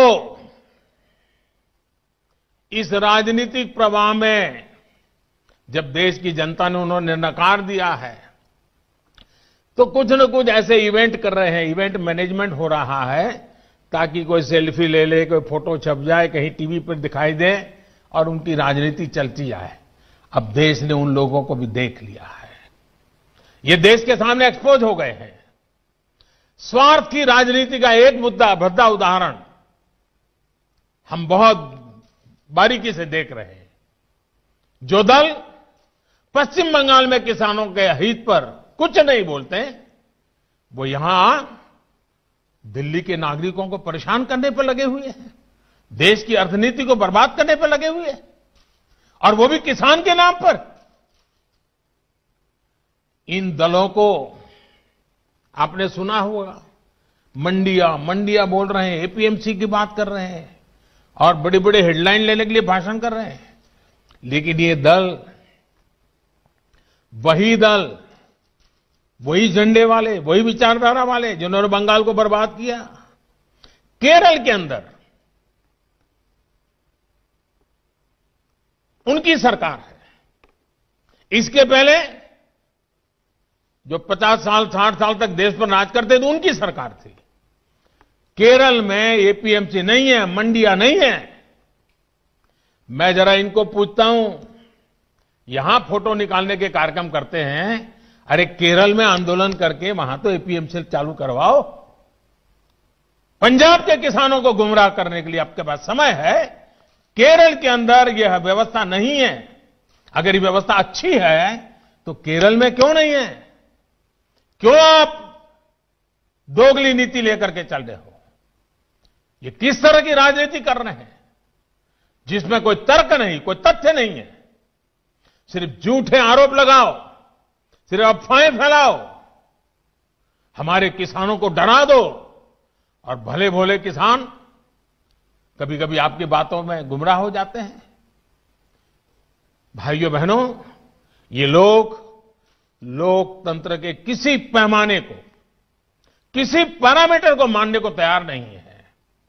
इन्हें सिर्फ अपना लाभ, अपना स्वार्थ नजर आ रहा है। और मैं जितनी बातें बता रहा हूं किसानों के लिए नहीं बोल रहा हूं। किसानों के नाम पर अपने झंडे लेकर के जो खेल खेल रहे हैं, अब उनको ये सच सुनना पड़ेगा। और हर बात को किसानों को गाली दी, किसानों को अपमानित किया, ऐसे कर करके बच नहीं सकते हो आप लोग। ये लोग अखबारों और मीडिया में जगह बनाकर राजनीतिक मैदान में खुद के जिंदा रहने की जड़ी बूटी खोज रहे हैं। लेकिन देश का किसान उनको पहचान गया है। अब देश का किसान उनको ये जड़ी बूटी कभी देने वाला नहीं है। कोई भी राजनीति, लोकतंत्र में राजनीति करने का उनको हक है, हमें इसका विरोध नहीं है। लेकिन निर्दोष किसानों की जिंदगी के साथ न खेलें, उनके भविष्य के साथ खिलवाड़ न करें, उन्हें गुमराह न करें, भ्रमित न करें। साथियों, ये वही लोग हैं जो बरसों तक सत्ता में रहे। इनकी नीतियों की वजह से देश की कृषि और किसान का उतना विकास नहीं हो पाया जितना उसमें सामर्थ्य था। पहले की सरकारों की नीतियों की वजह से सबसे ज्यादा बर्बाद वो किसान हुआ जिसके पास न तो ज्यादा जमीन थी, न ज्यादा संसाधन। इस छोटे किसान को बैंकों से पैसा नहीं मिलता था क्योंकि उसके पास तो बैंक खाता तक नहीं था। पहले के समय में जो फसल बीमा योजना थी, उसका लाभ भी इन छोटे किसानों के लिए तो कहीं नामो निशान नहीं था। कोई इक्का दुक्का कहीं मिल जाए तो अलग बात है। इस छोटे किसान को खेत सिंचने के लिए न पानी मिलता था, न बिजली मिलती थी। वो हमारा बेचारा गरीब किसान अपना खून पसीना लगाकर वो खेतों में जो पैदा भी करता था, उसे बेचने में भी उसकी हालत खराब हो जाती थी। इस छोटे किसान की सूद लेने वाला कोई नहीं था। और आज मैं देशवासियों को फिर याद दिलाना चाहता हूं, देश में इन किसानों की संख्या छोटी नहीं है। जिनके साथ यह अन्याय किया गया है ना, ये संख्या 80% से ज्यादा किसान इस देश में हैं, करीब करीब 10 करोड़ से भी ज्यादा, जो इतने वर्षों तक सत्ता में रहे। उन्होंने इन किसानों को अपने हाल पर छोड़ दिया था। चुनाव होते रहे, सरकारें बनती रही, रिपोर्ट आती रही, आयोग बनते रहे, वादे करो भुला दो, करो भुला दो, यही सब हुआ।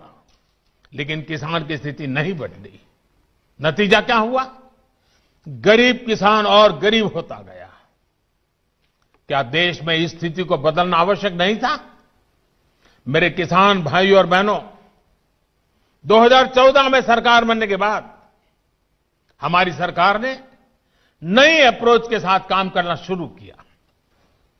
हमने देश के किसान की छोटी छोटी दिक्कतों और कृषि के आधुनिकीकरण, उसे भविष्य की जरूरतों के लिए तैयार करने, दोनों पर एक साथ ध्यान दिया। हम बहुत सुनते थे कि उस देश में खेती इतनी आधुनिक है, वहां का किसान इतना समृद्ध है। कभी इजराइल का उदाहरण सुनते रहते थे।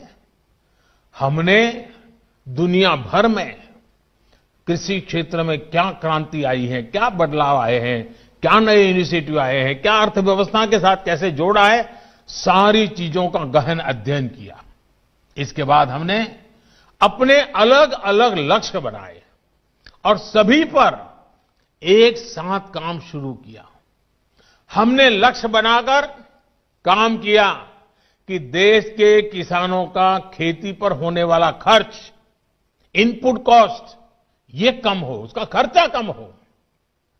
सॉइल हेल्थ कार्ड, यूरिया की नीम कोटिंग, लाखों की संख्या में सोलर पंप, ये सारी योजनाएं उनका इनपुट कॉस्ट कम करने के लिए एक के बाद एक उठाई। हमारी सरकार ने प्रयास किया कि किसान के पास एक बेहतर फसल बीमा कवच हो। आज देश के करोड़ों किसानों को पीएम फसल बीमा योजना का लाभ हो रहा है। और मेरे प्यारे किसान भाइयों बहनों, अभी जब मैं किसान भाइयों से बात कर रहा था तो मुझे हमारे महाराष्ट्र लातूर के गणेश जी ने बताया कि 2,500 रुपया उन्होंने दिया और 54,000 रुपया करीब करीब मिला। मामूली प्रीमियम के बदले किसानों को पिछले साल में 87,000 करोड़ रुपए क्लेम राशि मिली है। 87 यानी करीब करीब 90,000 करोड़ मामूली प्रीमियम दिया किसानों ने। मुसीबत के समय ये फसल बीमा उनको काम आया। हमने इस लक्ष्य पर भी काम किया कि देश के किसान पास खेत में सिंचाई की पर्याप्त सुविधा हो। हम दशकों पुरानी सिंचाई योजनाओं पूरा कराने के साथ ही देश भर में पर ड्रॉप मोर क्रॉप के मंत्र के साथ माइक्रो इरिगेशन को भी बढ़ावा दे रहे हैं।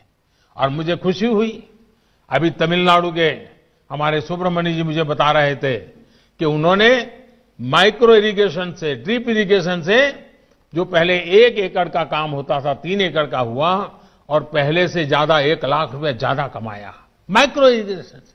साथियों, हमारी सरकार ने प्रयास किया कि देश के किसानों को फसल की उचित कीमत मिले। हमने लंबे समय से लटकी स्वामीनाथन कमेटी की रिपोर्ट के अनुसार लागत का 1.5 गुना एमएसपी किसानों को दिया। पहले कुछ ही फसलों पर एमएसपी मिलती थी, हमने उनकी भी संख्या बढ़ाई। पहले एमएसपी का ऐलान अखबारों में छोटी सी जरा जगह बनाना खबर के तौर पर छपता था, किसानों तक लाभ नहीं पहुंचता था, कहीं तराजू ही नहीं लगते थे। और इसलिए किसान के जीवन में कोई बदलाव ही नहीं आता था। हम आज एमएसपी पर रिकॉर्ड सरकारी खरीद कर रहे हैं। किसानों की जेब में एमएसपी का रिकॉर्ड पैसा पहुंच रहा है।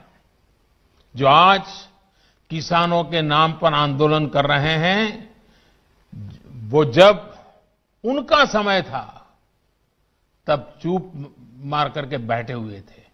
ये जितने लोग आंदोलन चला रहे हैं ना, ये उस सरकार के हिस्सेदार थे, समर्थन करते थे। और यही लोग स्वामीनाथन कमेटी की रिपोर्ट के ऊपर बैठ गए थे, सालों तक बैठ गए थे। हमने आकर के निकाला, क्योंकि हमारे दिल में किसान की जिंदगी को भला करना, कल्याण करना, ये हमारा जीवन का मंत्र है, इसलिए कर रहे हैं। साथियों, हम इस दिशा में भी फसल बेचने के लिए किसान के पास सिर्फ एक मंडी नहीं, बल्कि उसको विकल्प मिलना चाहिए, बाजार मिलना चाहिए। हमने देश की 1000 से ज्यादा कृषि मंडियों को ऑनलाइन जोड़ा। इनमें भी 1 लाख करोड़ रुपए से ज्यादा का कारोबार किसानों ने कर दिया है। किसान ऑनलाइन बेचना शुरू किया है। साथियों, हमने एक और लक्ष्य बनाया कि छोटे किसानों के समूह बने, ताकि वो अपने क्षेत्र में एक सामूहिक ताकत बनकर काम करे। आज देश में 10,000 से ज्यादा किसान उत्पादक संघ एफपीओ बनाने का अभियान चल रहा है। उन्हें आर्थिक मदद दी जा रही है। अभी हम महाराजगंज के राम गुलाब जी से सुन रहे थे, 300 के करीब किसानों को इकट्ठा किया है उन्होंने, और पहले की तुलना में 1.5 गुना भाव से माल बेचना शुरू हुआ है। एफपीओ बनाया उन्होंने, वैज्ञानिक तरीके से खेती में मदद ली, और आज उनको फायदा हो रहा है।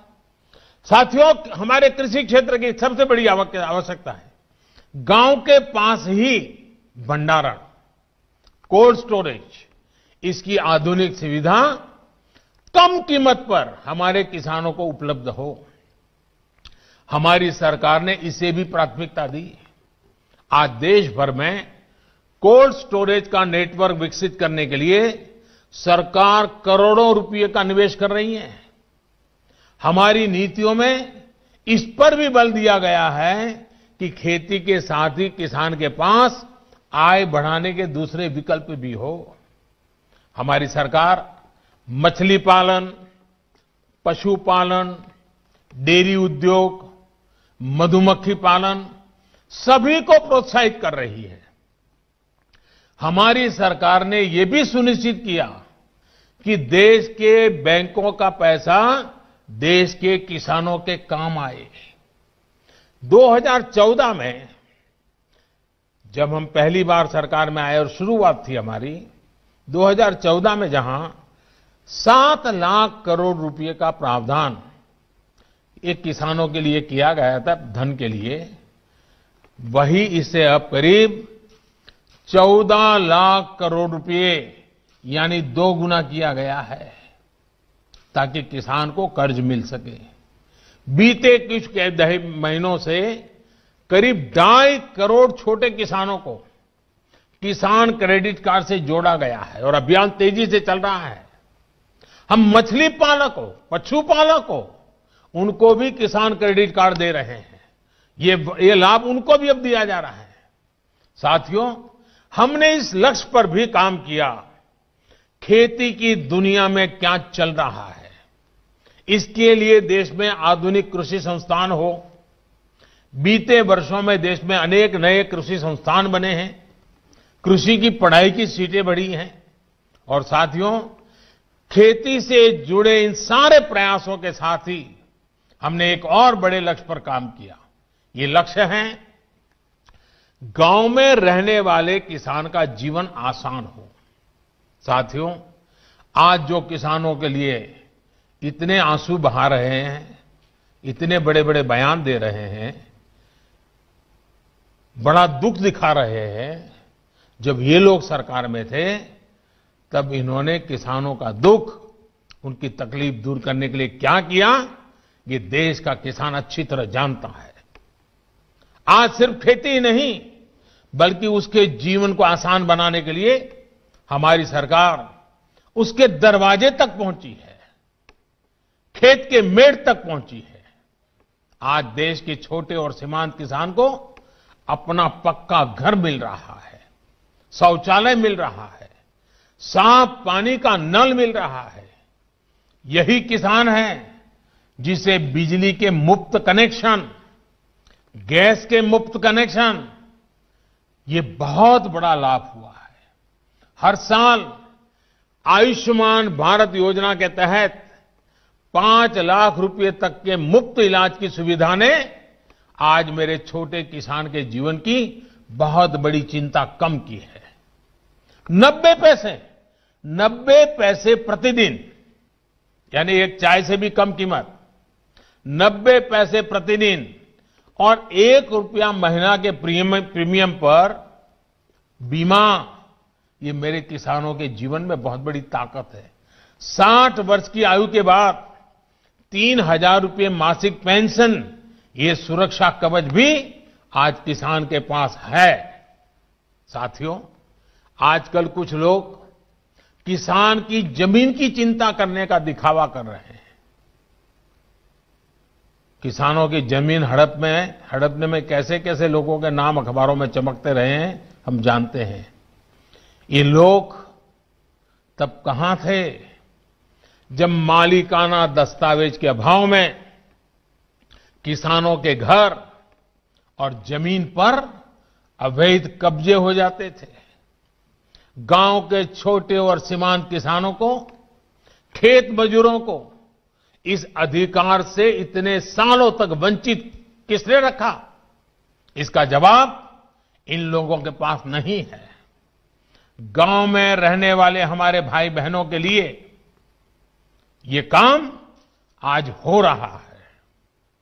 अब गांव में किसानों को उनके मकान का, जमीन का नक्शा और कानूनी दस्तावेज दिया जा रहा है। टेक्नोलॉजी की मदद से स्वामित्व योजना के बाद अब गांव के किसान को भी जमीन और घर के नाम पर बैंक से कर्ज मिलना आसान हुआ है। साथियों, बदलते समय के साथ अपनी अप्रोच का विस्तार करना भी उतना ही जरूरी है। हमें 21वीं सदी में भारत की इस कृषि को आधुनिक बनाना ही होगा और इसी का बीड़ा देश के करोड़ों किसानों ने भी उठाया है और सरकार भी उनके साथ कंधे से कंधा मिलाकर के आगे बढ़ने के लिए कृत संकल्प है। आज हर किसान को यह पता है कि उसकी उपज का सबसे अच्छा दाम कहां मिल सकता है।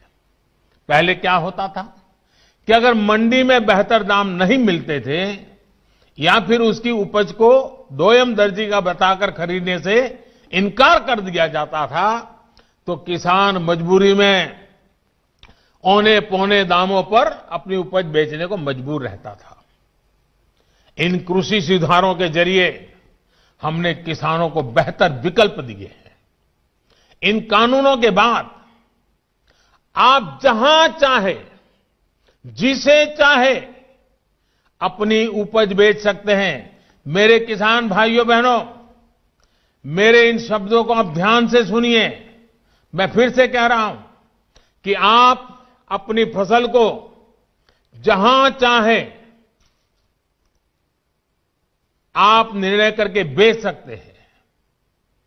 आपको जहां सही दाम मिले आप वहां पर उपज बेच सकते हैं। आप न्यूनतम समर्थन मूल्य यानी एमएसपी पर अपनी उपज बेचना चाहते हैं, आप उसे बेच सकते हैं। आप मंडी में अपनी उपज बेचना चाहते हैं, आप बेच सकते हैं। आप अपनी उपज का निर्यात करना चाहते हैं, आप निर्यात कर सकते हैं। आप उसे व्यापारी को बेचना चाहते हैं, आप बेच सकते हैं।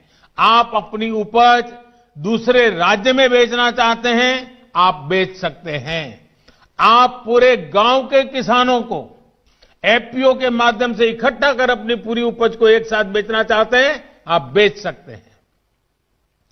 आप बिस्किट, चिप्स, जैम, दूसरे कंज्यूमर उत्पादों की वैल्यू चेन का हिस्सा बनना चाहते हो, आप ये भी कर सकते हैं। देश के किसान को इतने अधिकार मिल रहे हैं, तो इसमें गलत क्या है? इसमें गलत क्या है कि अगर किसानों को अपनी उपज बेचने का विकल्प ऑनलाइन माध्यम से पूरे साल और कहीं भी मिल रहा है। साथियों, आज नए कृषि सुधारों के बारे में असंख्य झूठ फैलाए जा रहे हैं। कुछ लोग किसानों के बीच भ्रम फैला रहे हैं कि एमएसपी समाप्त की जा रही है, तो कुछ लोग अफवाहें फैला रहे हैं कि मंडियों को बंद कर दिया जाएगा। मैं आपको फिर ध्यान दिलाना चाहता हूं कि इन कानूनों को लागू हुए कई महीने बीत गए हैं। क्या आपने देश के किसी एक कोने में एक भी मंडी के बंद होने की खबर सुनी है? जहां तक एमएसपी का सवाल है, हाल के दिनों में सरकार ने बहुत सी फसलों का न्यूनतम समर्थन मूल्य भी बढ़ा दिया है। ये कृषि सुधारों के बाद भी हुआ है, नए कृषि कानूनों के बाद भी हुआ है। इतना ही नहीं, जो लोग किसानों के नाम पर बात करते हैं ना, ये जो आंदोलन चल रहा है उसमें कई सच्चे और निर्दोष किसान भी हैं। ऐसा नहीं है कि सब वो राजनीतिक विचारधारा वाले तो सिर्फ नेता हैं, बाकी तो भले भाले किसान हैं। उनको जाकर के सीक्रेटली पूछोगे कि भाई आपकी कितनी जमीन है, क्या पैदा करते हो, इस बार बेचा कि नहीं बेचा, तो वो भी बताएगा हाँ वो एमएसपी में बेच करके आया। और जब एमएसपी में खरीदी चल रही थी ना, तब वो आंदोलन को उन्होंने ठंडा कर दिया था, क्योंकि उनको मालूम था कि अभी जरा किसान मंडी में जाके के माल बेच रहा है। वो सब बिक्री हो गई, काम हो गया, फिर उन्होंने आंदोलन शुरू किया। साथियों, वास्तविकता तो ये है कि बढ़े हुए न्यूनतम समर्थन मूल्य एमएसपी पर सरकार ने किसानों की उपज की रिकॉर्ड स्तर पर खरीदी की है, और वो भी नए कानून बनने के बाद। और एक अहम बात, इन कृषि सुधारों से सरकार ने अपनी जिम्मेदारियां बढ़ाई है। उदाहरण के तौर पर एग्रीमेंट फार्मिंग की बात ही ले लीजिए। कुछ राज्यों में ये कानून, ये प्रावधान कई सालों से हैं, पंजाब में भी है। वहां तो प्राइवेट कंपनियां एग्रीमेंट करके खेती कर रही है। क्या आप जानते हैं, पहले के कानूनों में समझौता तोड़ने पर किसानों पर पेनल्टी लगती थी। मेरे किसान भाइयों को भी ये किसी ने समझाया नहीं होगा, लेकिन हमारी सरकार ने ये सुधार किया और ये सुनिश्चित किया कि मेरे किसान भाइयों पर पेनल्टी या किसी तरह का जुर्माना नहीं लगेगा। साथियों, आप ये भली भांति जानते हैं कि पहले अगर किसी कारणवश किसान मंडी नहीं भी जा पाता था, तो वो क्या करता था? वो किसी ट्रेडर को अपना माल बेच देता था।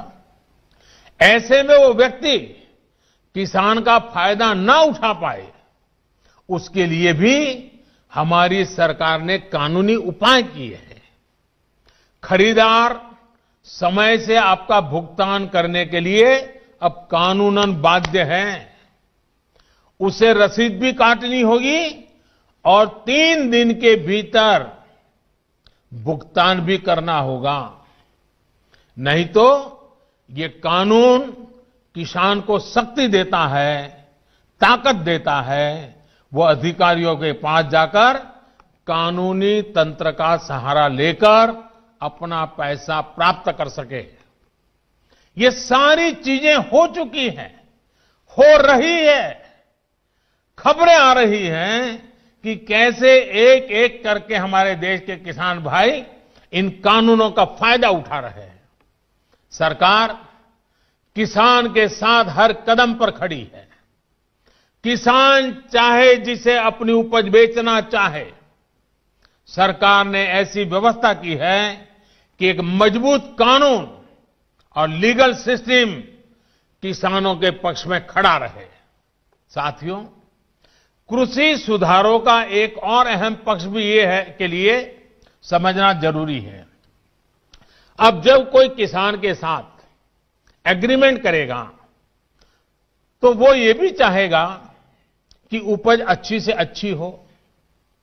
इसके लिए एग्रीमेंट करने वाला किसानों को अच्छे बीज, आधुनिक तकनीक, अत्याधुनिक उपकरण, विशेषज्ञता ये हासिल करने में मदद करेगा ही करेगा, क्योंकि उसको तो उसे रोजी रोटी उसमें है। अच्छी उपज के लिए सुविधाएं किसानों के दरवाजे पर उपलब्ध करवाएगा। एग्रीमेंट करने वाला व्यक्ति बाजार की ट्रेंड से पूरी तरह वाकिफ रहेगा और इसी के अनुरूप हमारे किसानों को बाजार की मांग के हिसाब से काम करने में मदद करेगा। अब आपको मैं एक और स्थिति बताता हूं। अगर किसी वजह से, किसी परेशानी की वजह से किसान की उपज अच्छी नहीं होती या फिर बर्बाद हो जाती है, तो भी ये याद रखिए, तो भी जिसने एग्रीमेंट किया है उसको, किसान को उपज का जो दाम निर्धारित हुआ था वो उसको देना ही पड़ेगा। एग्रीमेंट करने वाला अपने एग्रीमेंट को अपनी मर्जी से खत्म नहीं कर सकता है। लेकिन दूसरी तरफ अगर किसान एग्रीमेंट को किसी भी वजह से खत्म करना चाहता है तो किसान कर सकता है, सामने वाला नहीं कर सकता है। क्या ये स्थिति किसानों के लिए फायदेमंद है कि नहीं है? सबसे ज्यादा एश्योरेंस किसान को है कि नहीं है? किसान को फायदा होने वाली गारंटी इसमें है कि नहीं है? एक और सवाल लोगों ने उछाल करके रखा हुआ, आपके मन में भी आता होगा। अगर किसी स्थिति में उपज अच्छी हुई, मार्केट बहुत शानदार हो गया, जो एग्रीमेंट में था उससे भी ज्यादा मुनाफा एग्रीमेंट वाले को मिल रहा है, अगर ऐसा होता है तो एग्रीमेंट का जितना पैसा है वो तो देना ही दे है, लेकिन अगर ज्यादा मुनाफा हुआ है तो उसमें से कुछ बोनस भी किसान को देना पड़ेगा। इससे बड़ा किसान की रक्षा कौन कर सकता है? ऐसी स्थिति होने में किसान एग्रीमेंट में तय किए गए मूल्य के अलावा, जैसा मैंने कहा, बोनस का भी वो हकदार होगा। पहले क्या होता था, याद है ना? सारा रिस्क किसान का होता था और रिटर्न किसी और का होता था। अब नए कृषि कानूनों और सुधार के बाद स्थिति पूरी तरह किसानों के पक्ष में हो गई है। अब सारा रिस्क एग्रीमेंट करने वाले व्यक्ति या कंपनी का होगा और रिटर्न किसान का होगा। साथियों, देश के कई भागों में एग्रीमेंट फार्मिंग को पहले भी परखा गया है, उसे कसौटी पर कसा गया है।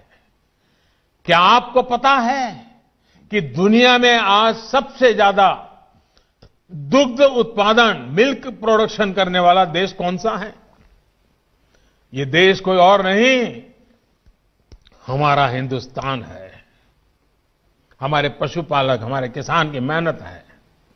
आज डेयरी सेक्टर में बहुत सी सहकारी और निजी कंपनियां किसानों से, दुग्ध उत्पादकों से दूध खरीदती हैं और उसे बाजार में बेचती हैं।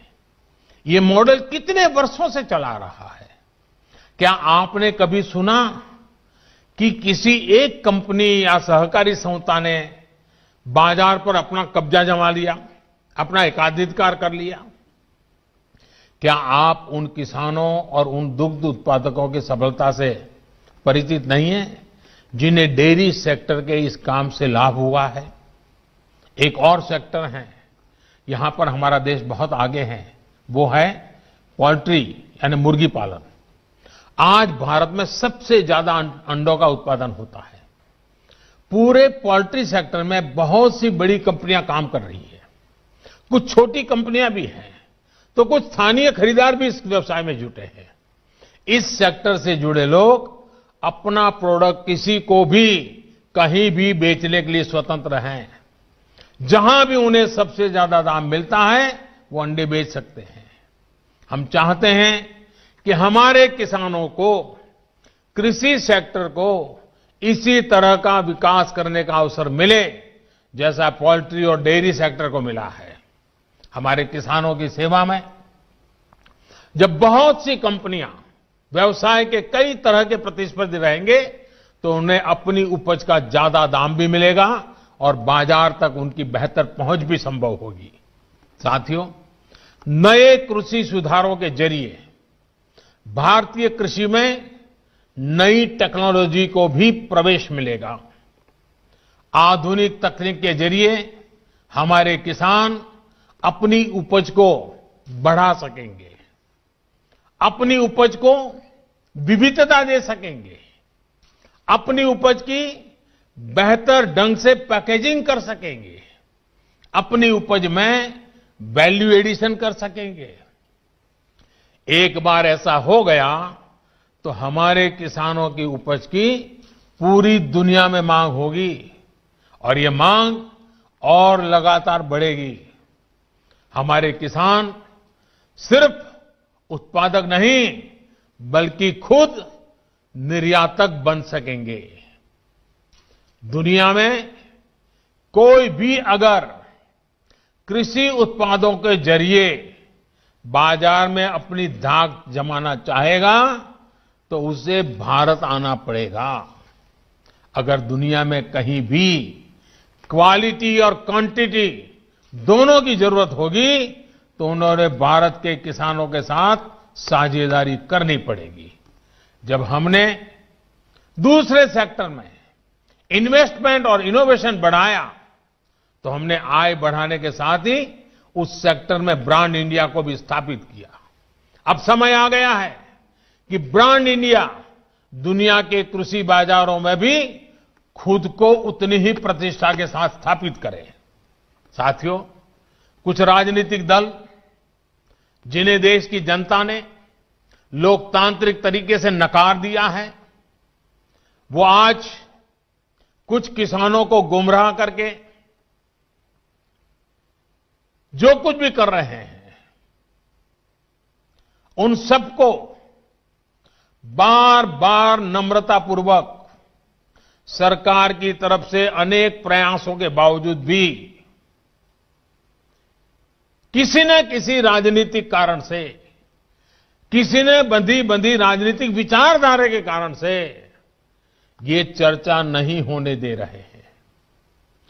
कृषि कानूनों के संदर्भ में ये जो पॉलिटिकल पार्टी की विचारधारा वाले जो कुछ लोग हैं जो किसानों के कंधे पर बंदूकें फोड़ रहे हैं, कृषि कानूनों के संदर्भ में उनके पास ठोस तर्क न होने के कारण वो भांति भांति के मुद्दों को किसानों के नाम पर उछाल रहे हैं। आपने देखा होगा जब प्रारंभ हुआ था तो उनकी इतनी मांग थी कि भाई एमएसपी की गारंटी दो। उनके मन में जेन्युइन, क्योंकि वो किसान थे, उनको लगा कहीं ऐसा तो ना हो। लेकिन इसका माहौल दिखा करके ये राजनीतिक विचारधारा वाले चढ़ बैठे और अब एमएसपी वगैरह बाजू में क्या चल रहा है, ये लोग हिंसा के आरोपी ऐसे लोगों को जेल से छुड़ाने की मांगे कर रहे हैं। देश में आधुनिक हाईवेज बने, निर्माण हो, जो पिछली सब सरकारों ने किया था। ये लोग भी उस सरकारों में समर्थन करते थे, भागीदार थे। अब कहते हैं टोल टैक्स नहीं होगा, टोल खाली कर दो। भाई, किसान का विषय छोड़ करके नई जगह पे क्यों जाना पड़ रहा है? जो नीतियां पहले के समय से चली आ रही है, अब ये किसान आंदोलन की आड़ में उनका भी विरोध कर रहे हैं, टोल नाकों का विरोध कर रहे हैं। साथियों, ऐसी परिस्थिति में भी देश भर के किसानों ने कृषि सुधारों का भरपूर समर्थन किया है, भरपूर स्वागत किया है। मैं सभी किसानों का आभार व्यक्त करता हूं। मैं सर झुका करके उनको प्रणाम करता हूं कि देश को आगे ले जाने के लिए देश के कोटि कोटि किसान आज इस निर्णय के साथ हिम्मत के साथ खड़े हुए हैं। और मैं मेरे किसान भाइयों बहनों को भरोसा दिलाता हूं कि आपके विश्वास पर हम कोई आंच नहीं आने देंगे।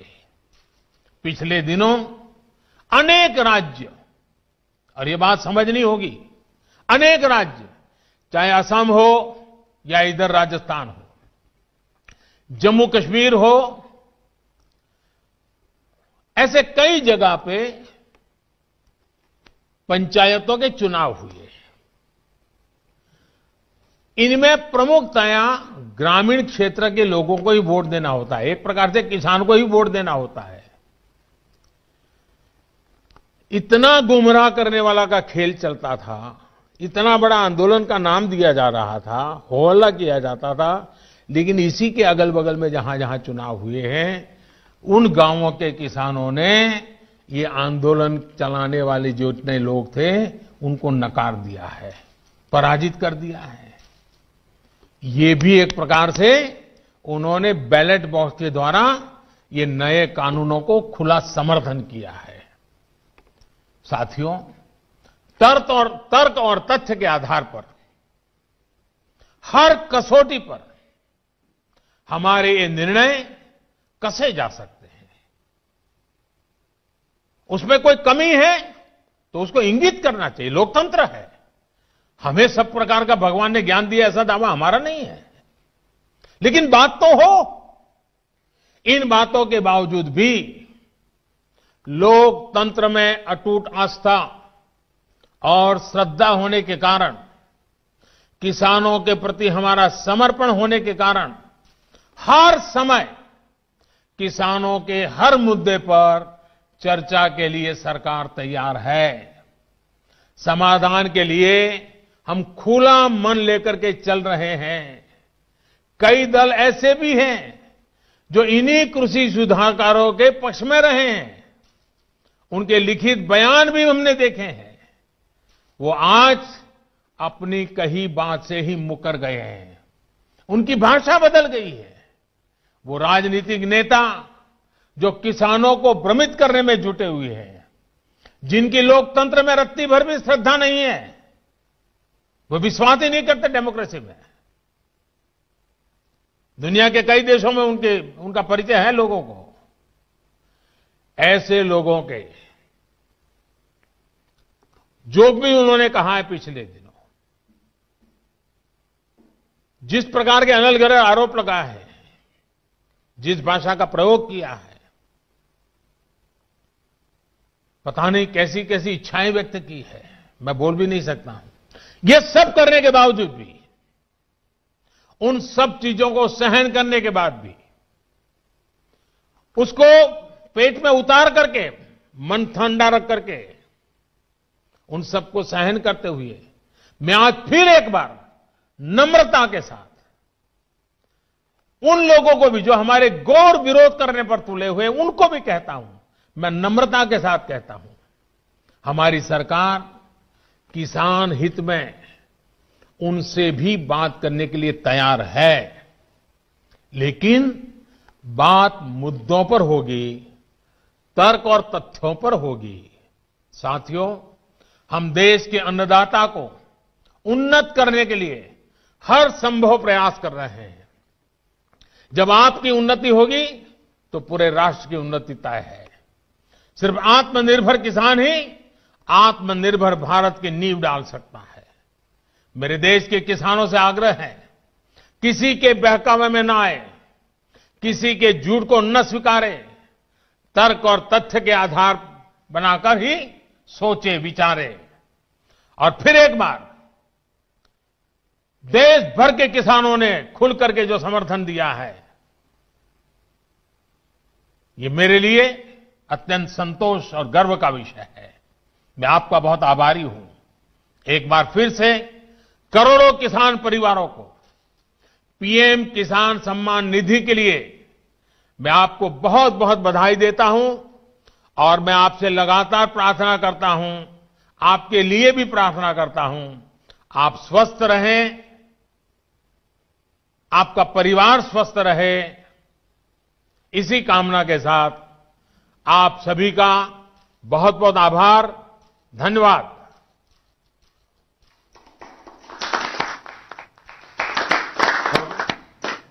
माननीय प्रधानमंत्री जी का, केंद्रीय कृषि एवं किसान कल्याण मंत्री जी का, देश के विभिन्न स्थानों पर जुड़े हुए विभिन्न माननीय मंत्रीगण, गणमान्य व्यक्तियों का, दोनों राज्य मंत्री जियों का और देश भर से जुड़े हुए इस कार्यक्रम से करोड़ों किसान भाई बहनों का हार्दिक कृतज्ञता व्यक्त करते हैं, धन्यवाद देते हैं। नमस्कार, जय हिंद।